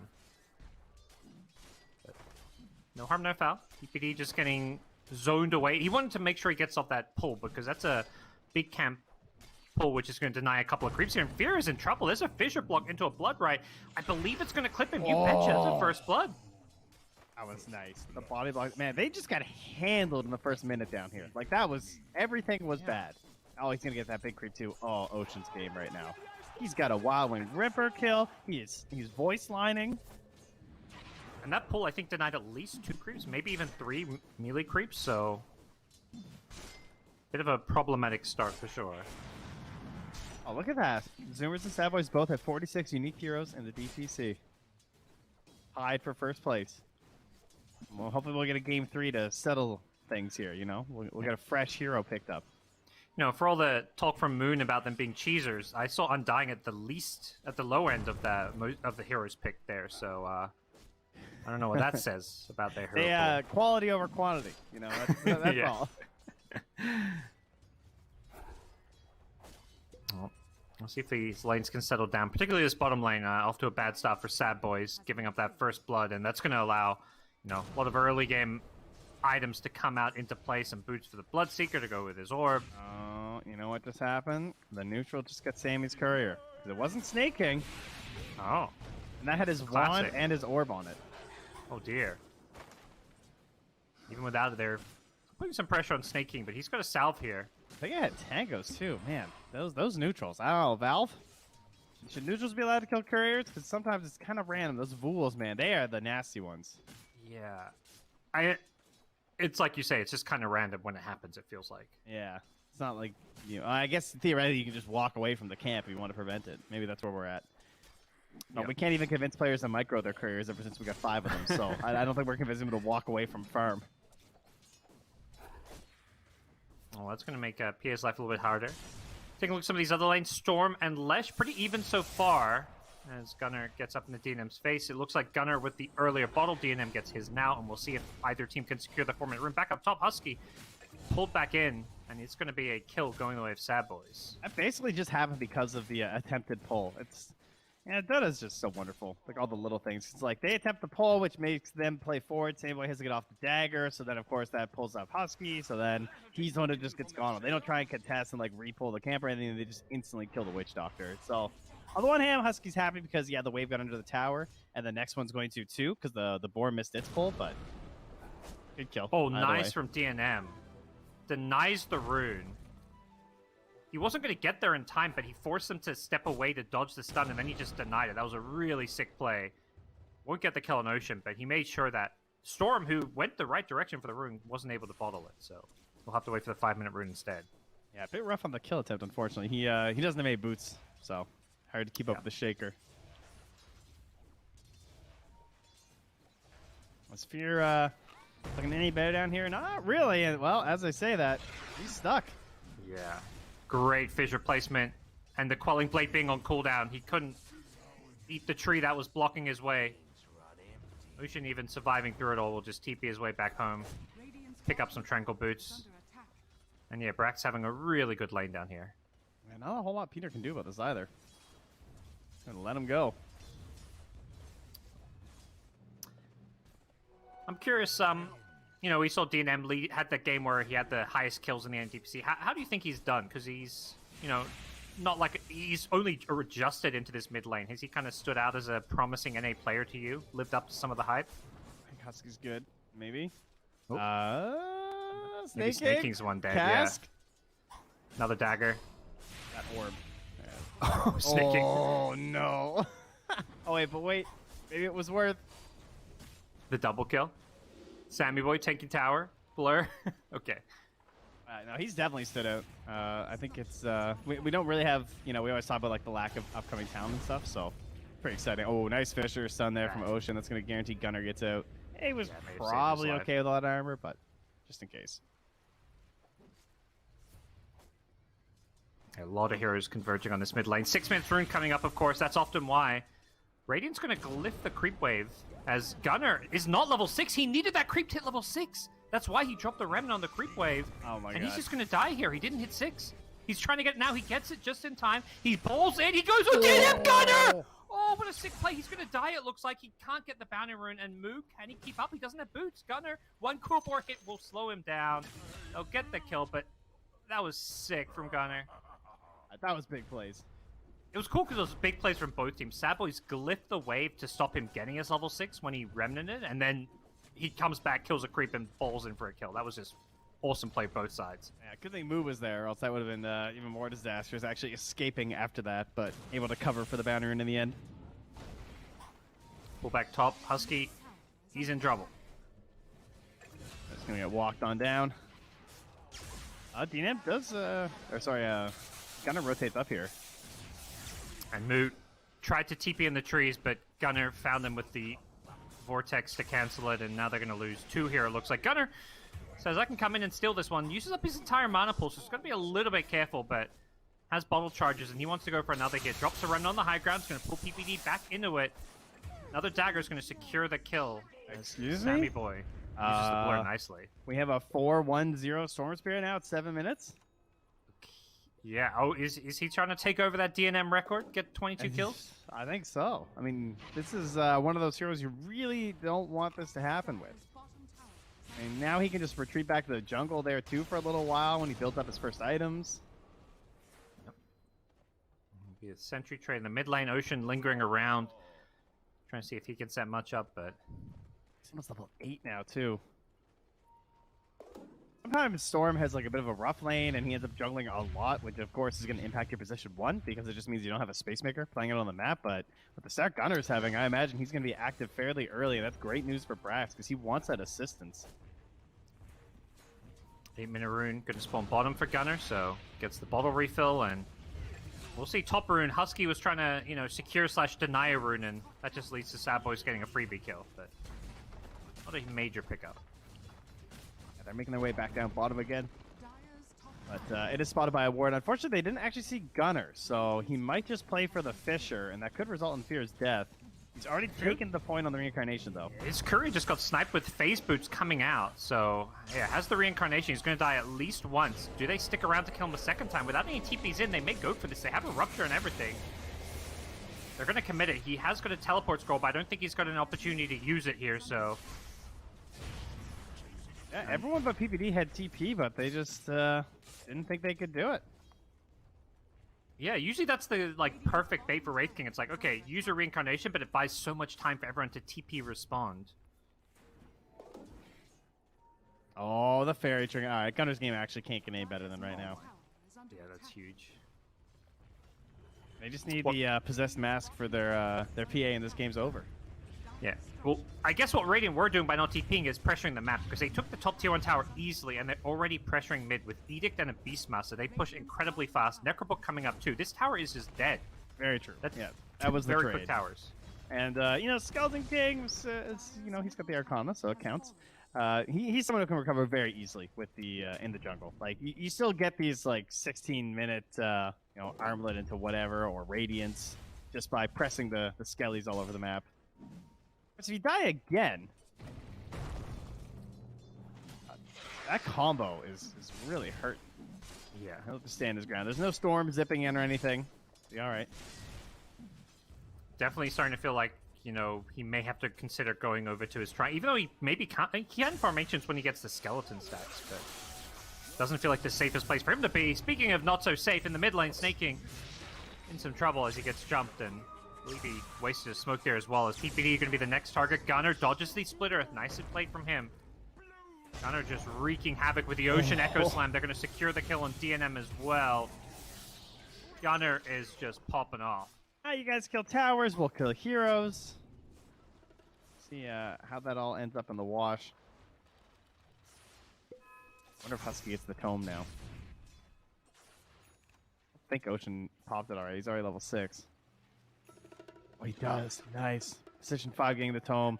As a Witch Doctor, this feels really good. I mean, you're a kill hero, right? Like, you go ulti people, they just die. There's actually still enough time on this ulti that he can get this tome, and they can hunt down Fear if he sticks around here. So that's just going to fully force him north to the triangle. Yeah, they have these deep wards. They're invading. Gonna force Fear out. He shows himself in the mid lane, so we'll see if four Zoomers make a play. They're level 10 Storm Spirit. Holy cow, Gunnar is looking scary. Good fade bolt there from Snaking just to pull that off the tower, though. I'm sure there won't be any more pressure with the siege. And now they're going to do the vertical split on the map, and they're smoking after them. They're on the chase. They don't want snaking. Yeah, this DNM Leshek, though, is perhaps an appealing kill to get if they can find it. Oh, they had a ward watching the unblurred PA move towards mid, so DNM doesn't think anyone's coming up here right now. The Hawk might save him. Jump. Task is there. They throw the Death Ward to be safe, and PPD comes a little bit too close as well. It's going to be an extra kill for them. Gunnar gets that one. Monster kill. 9-1-1. Make it look so free, and now they want to make that really quick play into the mid lane here. They want to take this tower, because they don't have the best push, especially right now in the game, but I saw some things coming out. Hard tower to take. Yeah. Fisher just to hold them back, though. I mean, you don't even need kills. Just try and bully them away from the tower, but the waves run out. The skeletons are coming through, too. It's going to take several attempts to get this, but the amount of kills that they have on their heroes is well worth this lack of push, I think, at least in this point in the game. It seems like let's just force them to come defend it with a couple of heroes. Anything to annoy them. Help Ocean work towards his Blink Dagger as well. He's at 1,500 gold, so he is getting pretty close to it. Wow. 9 kills at 12 minutes is an all-time record tied. That's very impressive. He's going after that record. Oh, smoke instantly popped. Gunnar just going to ball out. They're going to maybe throw... Oh, Husky thought he was throwing away his life there, but in the end it was Sad Boys who are a little unsure about what's going on. Ocean would be the kill that they want to get here, and they'll get it without even him using a single spell. So full retreat coming in from Sad Boys here as they don't have their PA. PA's farming. I mean, similar story for Sad Boys. Both teams have their carry farming, but it looks like Zoomers just less equipped to fight. Still missing that last neutral. Getting a little unlucky with the spawns. I feel like I've seen them hit them plenty. I gotta know if it's a possessed mask. Way too satisfying. Sambo just can't find it though. Boo. I guess I don't have a great Arcane Ring hero. A Shaker will be pretty happy because he's got the Tranquil Boots. Yeah. Oh, the supports love it. Supports never get the tier 1 items. I mean, even the Arcane Ring, I feel like often goes to cores because it's a pretty damn good tier 1. They just want to farm with it. Yeah, exactly. It's a farming item for some heroes. Gunnar jumps in. Does not have the damage. He gets lifted. Has an illusion. Repulsed Oh my god. Falls away. Are you serious?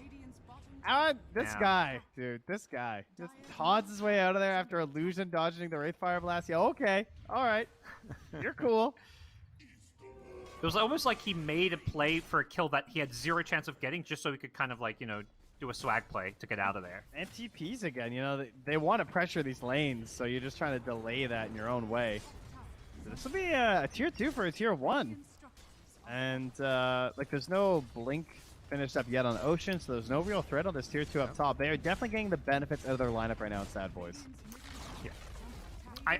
It seems like four Zoomers are happy with this trade. Like, they're probably going to be like, okay, we're going to lose our outpost here, but, there's no... The 20-minute mark is far away. We're not going to lose that XP for some time.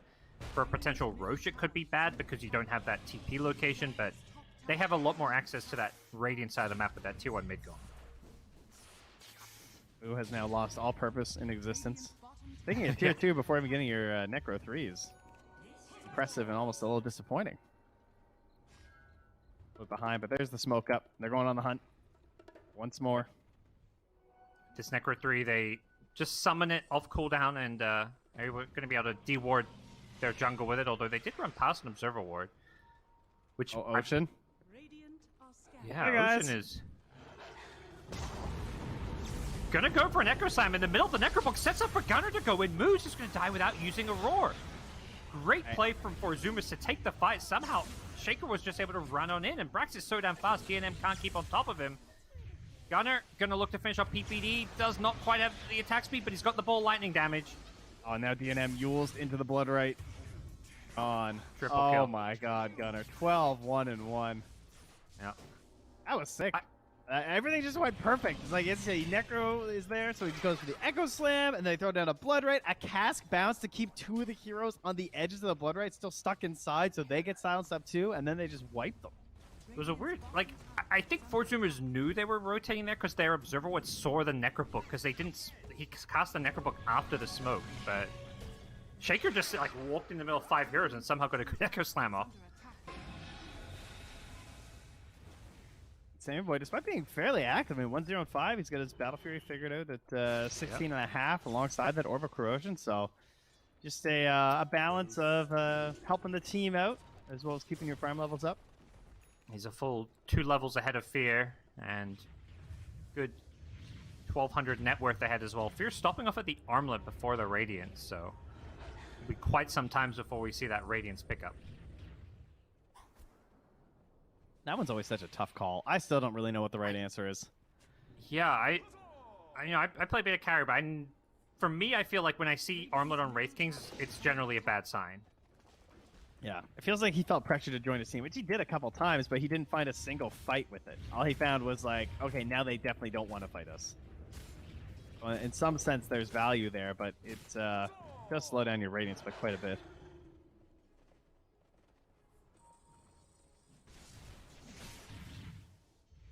All right, well, Ocean still eyeing up the Shard. I'm actually a little surprised by that. Like it's substantially weaker now. Maybe there's a lot more value in it though when you know that they want to pressure and like push into your lineup. They don't have any heroes that can really get on top of the Shaker, so if he just sits in the back, Fissure, Totems, like, you know, he's guaranteed going to get that chain stun off, but like you say, it is a lot weaker. So Fear being that frontliner, they are going to poke at him.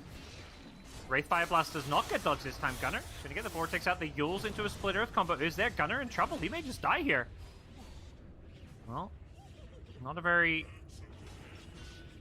swaggy play from Gunner that time. I thought he, you know, was setting something up for his team, but that's, you know, he just loses Bloodstone charges. Yeah, I don't know. He must have been thinking Ocean was going to jump. I don't know what happened to the communication there, because there should have been a jump in by someone. And maybe Ocean got hit by like an Inch Creep or something, because there's no way he's not jumping in there. I guarantee he wants to.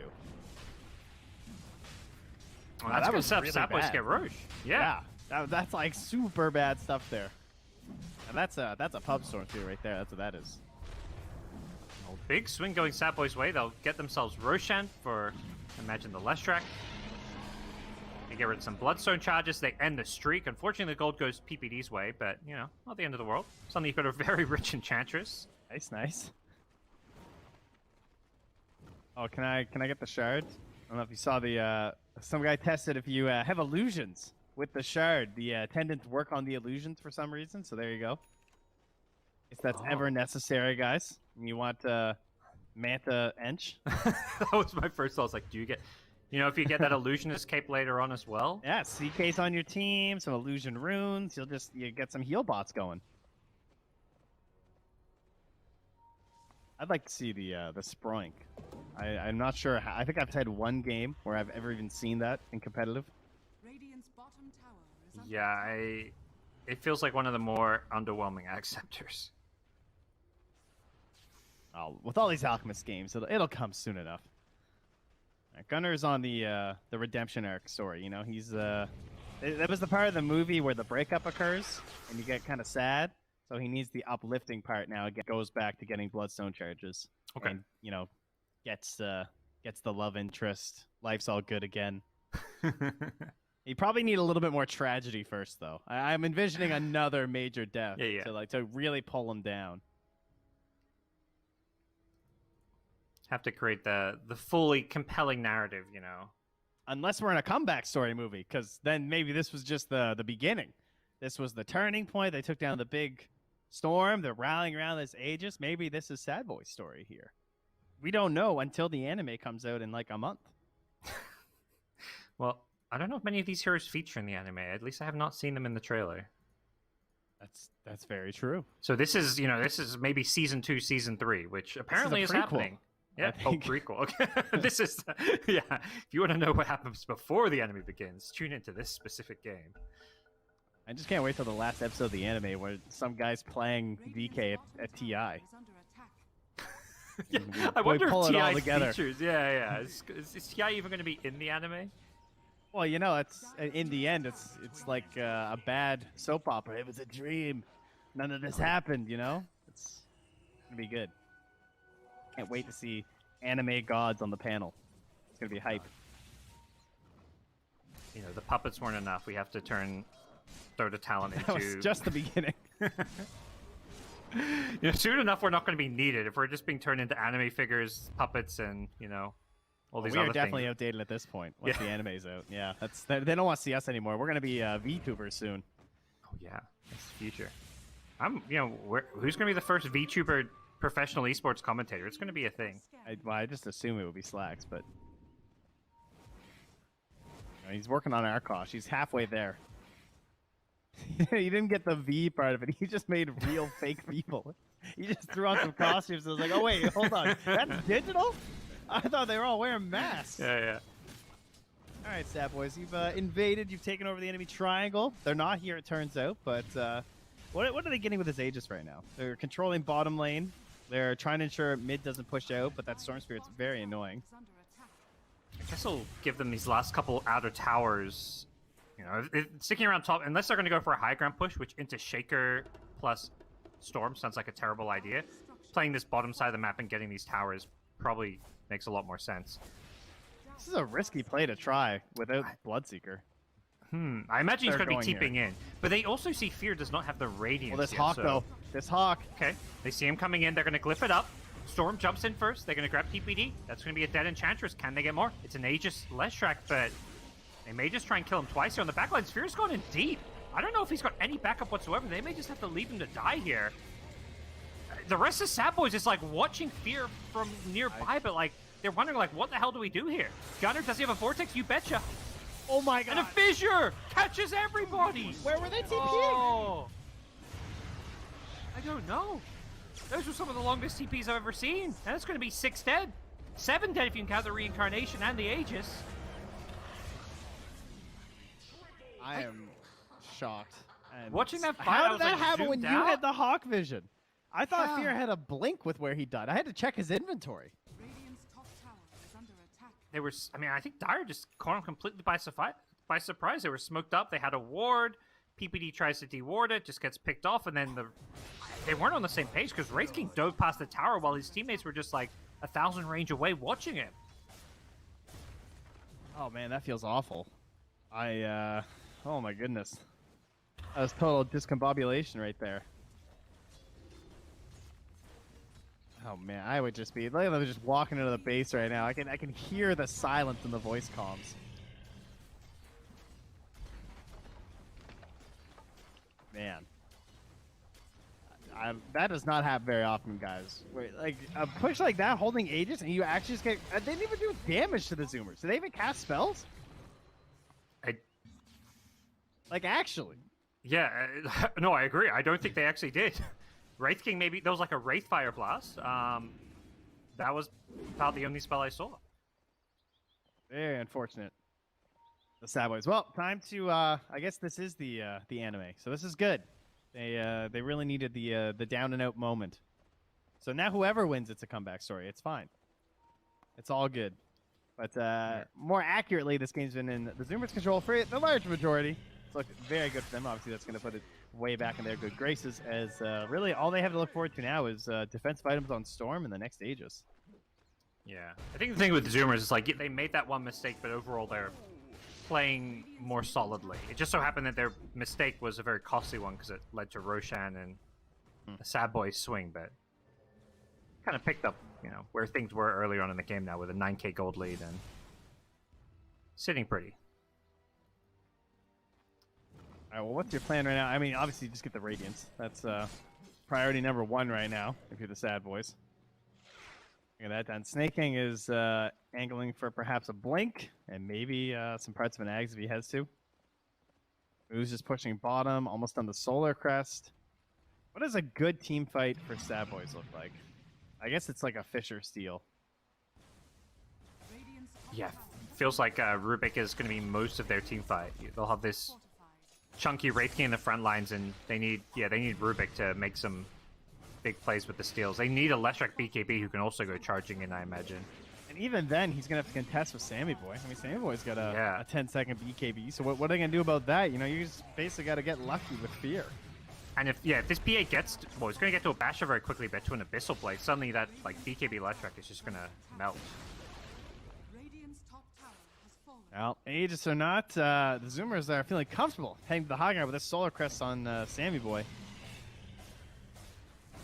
They get the vision. They see no one's here with the Blood Ride, so they're just going to keep on pushing. And TPD's like, I'm going to need some help for this one. TP's coming. 4 Zoomers are just going to back off, play around their ward. No way for Sap Boys to really chase after them without pushing into a high ground where they're probably going to get eaten alive. Huskies had this queued up for a while, but he actually just bought the gem straight up, so they want to keep an eye on this Hawk vision. Trying to ensure that they don't get caught by surprise. And I think with the lead they have, this can give them a very comfortable positioning for the rest of the map. Mid lane, they've caught the Shaker though, a little bit out of position. Ocean. Great start. Gonna go down. That's the kind of thing they need. Now they need to somehow get more aggressive though, and yeah, instantly blows up Peter. Okay, cool. Cool. Yeah, just PA things, not even hitting that level 20 yet. Was that a right click or just a dagger? It was a Must have been a right click. blink. It was 2 right clicks. You got like a right click, then you got a crit. Long ball in from Gunner. Goes on DNM, who is dewarding. Takes out the Necrobooks, and we'll see if 4 Zoomers stick around, but they've kind of lost control of this high ground with their ward getting dewarded. What's PA getting? Yeah, PA gets the -3 armor corruption. Didn't seem like a mega value game for the evasion.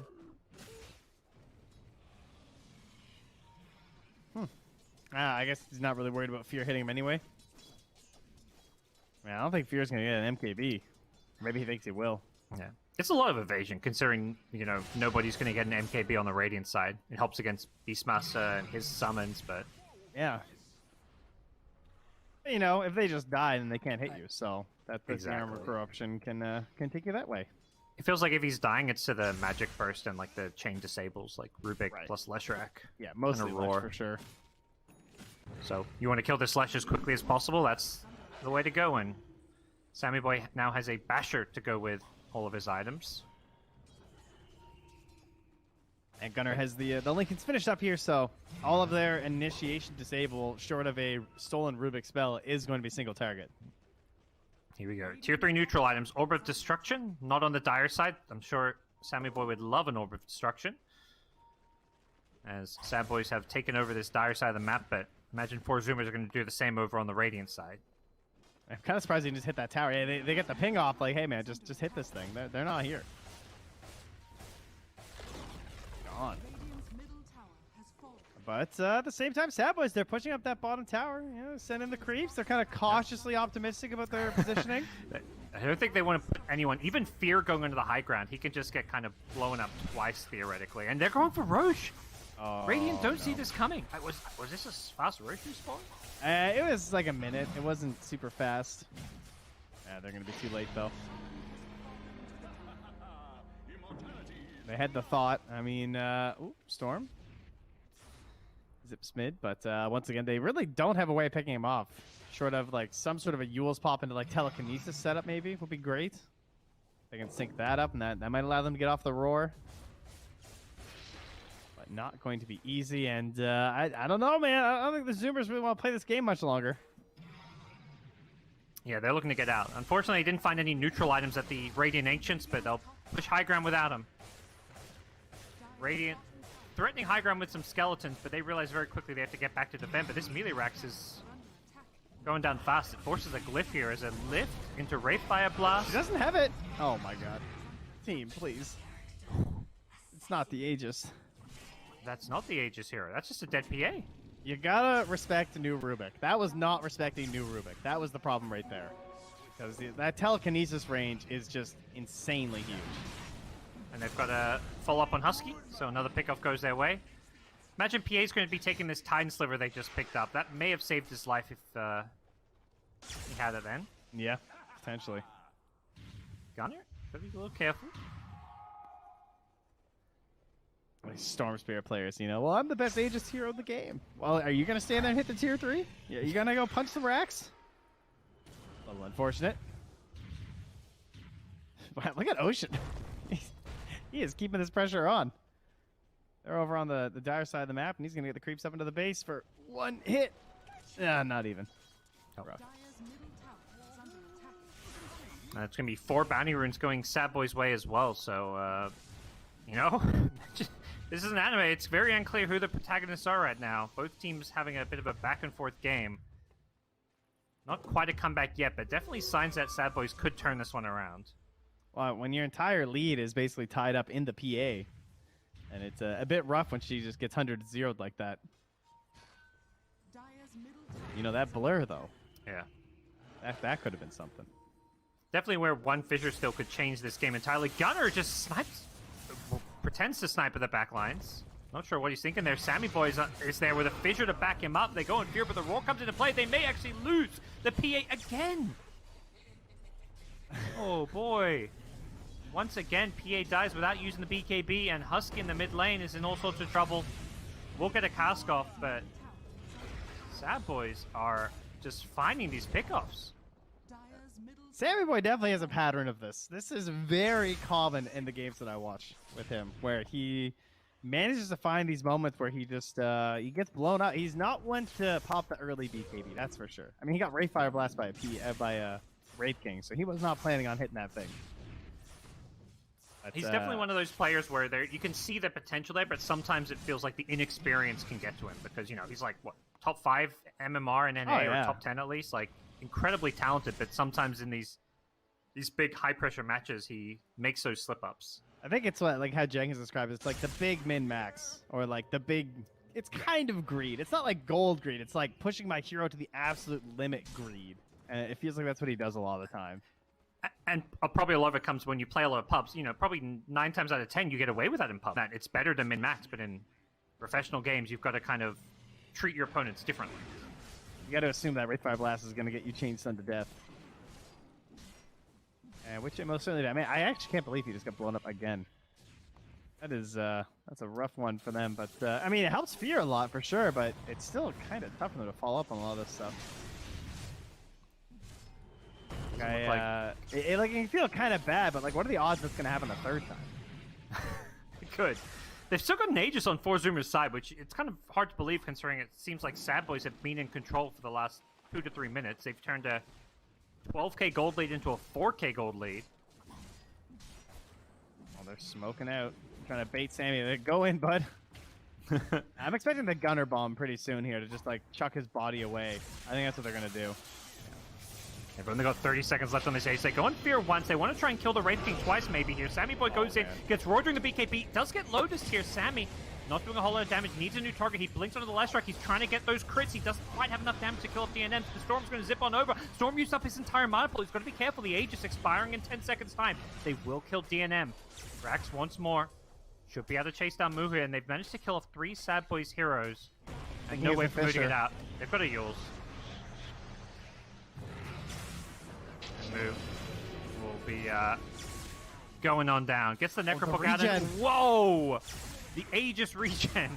Gets him an extra kill. Gunner, who was out of mana, found a +1, and that's 5 dead suddenly. Back the other way.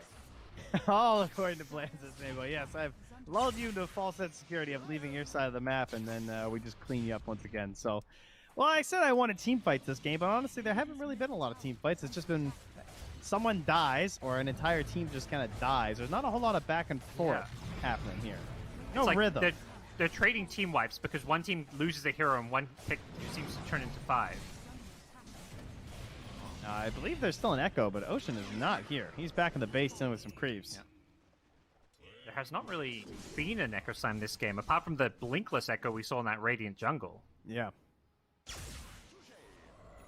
has a Shadow Blade now on Ocean, so hoping to use that to make some big plays. Not the easiest item to, I feel like, maneuver around a fight if the Necrobook is there, so he's going to have to still be pretty careful, I imagine. Yeah, I'm not sure about that one. I mean, I like the percent-based movement speed bonus when you have Tranquils. That's cool. Yep. That's the best I got. Here we go, Sad Boys. Is it their turn to win a fight? They're posturing as if it is. You know, bounty runes are coming up soon, and their vision is giving them full control of the top side of the map. Oh yeah, where'd that gem ever wind up? I have no idea. Good question. Sammy Boy jumps in with the fissure to back him up. Has the Lincoln Sphere on him, and now he pops the BKB. Great Vortex with the Accept that pulls in 3. Takes them all out, forces some immediate buyback. Sphere's only got 1 life left. He gets the roar out onto Sammy Boy, though, and Sammy Boy, without a BKB, may just be done here. Husky doesn't quite have the damage. Fury's ruptured, though. He's going to die a second time. Oh, I don't think he realized he had the rupture on him. Another Axe Vortex, catches 3, into an Echo Slam. Ocean with the perfect combo. Absolutely slams him down. And they're going to get a full team wipe. That's going to be like 7-8 kills with the buybacks going the way of Forzumas. Demolished. Giant distraction, this Phantom Assassin. You know, it was just Gunner all along that they've been waiting for. Yeah. Very well done. I mean, he got a lot of damage off before he died anyway. That time from Sammy Boy, so very valuable contributions. And Gunner, he's been working on that eggs for quite a while. And you love to see that combo between the Storm, the Bloodseeker, and the Earthshaker. It's just devastating. 2-in-1 fight. Gunner just, found the perfect openings to get those vortexes off. They'll go for the throne. They want the GG. Only Leshrac has a buyback, and I don't know if there's a whole lot D&M can do about this. These tier 4s will buy them some time, and it looks like instead they're gonna get cold feet and just go for the megas. So slow for them to Sammy Boy being here. Brax does have the gem by the looks of it, so managed to find it after all that chaos. Yeah, they really do push slow. They'll get a melee Rex up top. They're still trying to get bottom as well. You know, this is where the Shadow Blade comes into play. He got it for the attack speed after they won this fight. I was always thinking, man, I do like it versus the Hawks for sure, but it more so speaks, I think, to the poor item options on Earthshaker now. More so than like the good ones. I don't know. Like, is Force really that bad? That's kind of what I get from this. Mega creeps go to Forzumas, and Sad Boys will get a chance to play it out. They haven't lost their base here, but this is a pretty desperate situation to be in. They're just lurking there, smoked up. Oh, well, there's neutrals to grab. Oh, away we go. Yeah. Spell put some great start here. Nice, yeah. Even lower Electric Vortex cooldown, plus the mana regen's kind of nice. Right, that's just what they needed. He's got the overload attack damage as well. And 31 Bloodstone charges, just, He's stopped getting kills and been getting a lot more assists, so, he's still a little bit of a ways to go to hit that 22 kill mark. Yeah, with the wipes we've been getting, it'd be close. They're just posturing, waiting for Sad Boys to leave their base. I think they also know Sad Boys has no way to get those neutral items. They're basically shepherding them into the Radiant base, so that's going to give Forzumas an even bigger advantage. Or PPD just has to Ghost Scepter, dodge some daggers here. But they're just stuck. Be careful, nice. 2 Hero Vortex on the backlines. Gunner goes in deep. Sammy Boy able to jump in, gets the Rubik here, but now they've got the Roar here. Can they bring down Sammy Boy? He's got no BKB. Sammy Boy luckily evading some of those right clicks. The impetuses couldn't quite bring him down. Looking to get some lifesteal as well as Fear. Has to be a little bit careful. Does still have the double lives here. Gunner. Oh, his mana's getting burnt. Yeah. All these Bloodstone charges regens it so damn fast. And with the Death Ward on the higher ground, Gunner going to go on the backlines, catch out 3 here. The walk-in, Shadow Blade, Echo Slam. Who needs a Blink Dagger when you've got the Shadow Blade? As GG is called. Very stylish finish. Yeah, almost like a repeat of Game 1 in some ways, where there were moments where things looked good for Sad Boys, but it felt more so like mistakes from the Zoomers compared to like huge outplays or something from Sad Boys. And I mean, the mistakes were on both sides. It was some rough Dota all around. Perhaps the nerves getting there, the tension of what these results could mean for the league. I think it definitely showed a little bit in the way the teams were playing that they were teams that you could tell weren't really fighting to try and make it to a major or anything. Like the two teams weren't playing their best Dota. You know, they were good, interesting games, and you can see the skill there, but it didn't feel like, you know, some of the more recent series, like, you know, when Quincy, EG are playing each other, when Undying's playing, like these teams know every win matters because they're trying to get to the major. These teams just looked a little kind of defeated at times. Yeah, as you said before, perhaps they're not too worried about tiebreakers on the side of Sad Boys, but yeah, so Zoomers, I mean, it's a good way to end the season. Certainly a bit of a disappointing one for them. I'm sure they wanted to place in that top 2, but at least, you know, getting a couple more points up there on the cash prize for the league. Can't forget about that. We do actually give some money out to those who aren't going to the major. So there you go. An extra $1,000. And I think the story with 4 Zoomers could have been very different because if their schedule was that they played EG, Quincy Crew the last 2 weeks, we could have been talking like hyping up like, man, this team, you know, they're 4-0 or 4-1. They could be making the major. Just the way the schedule worked is they got 2 losses on week 1 and week 2. So it never looked like they're going to the major just because of this rough schedule kind of. But unfortunately, that ends the season 1 for both, well, not for Sad Boys. They still got tiebreakers, but for 4 Zoomers, I believe they will finish in 4th place. And we're going to go back to the panel. They can tell us a bit more about what this means, as well as get us ready for our next series of the day, where we've got a very important lower division match. So we'll see you then.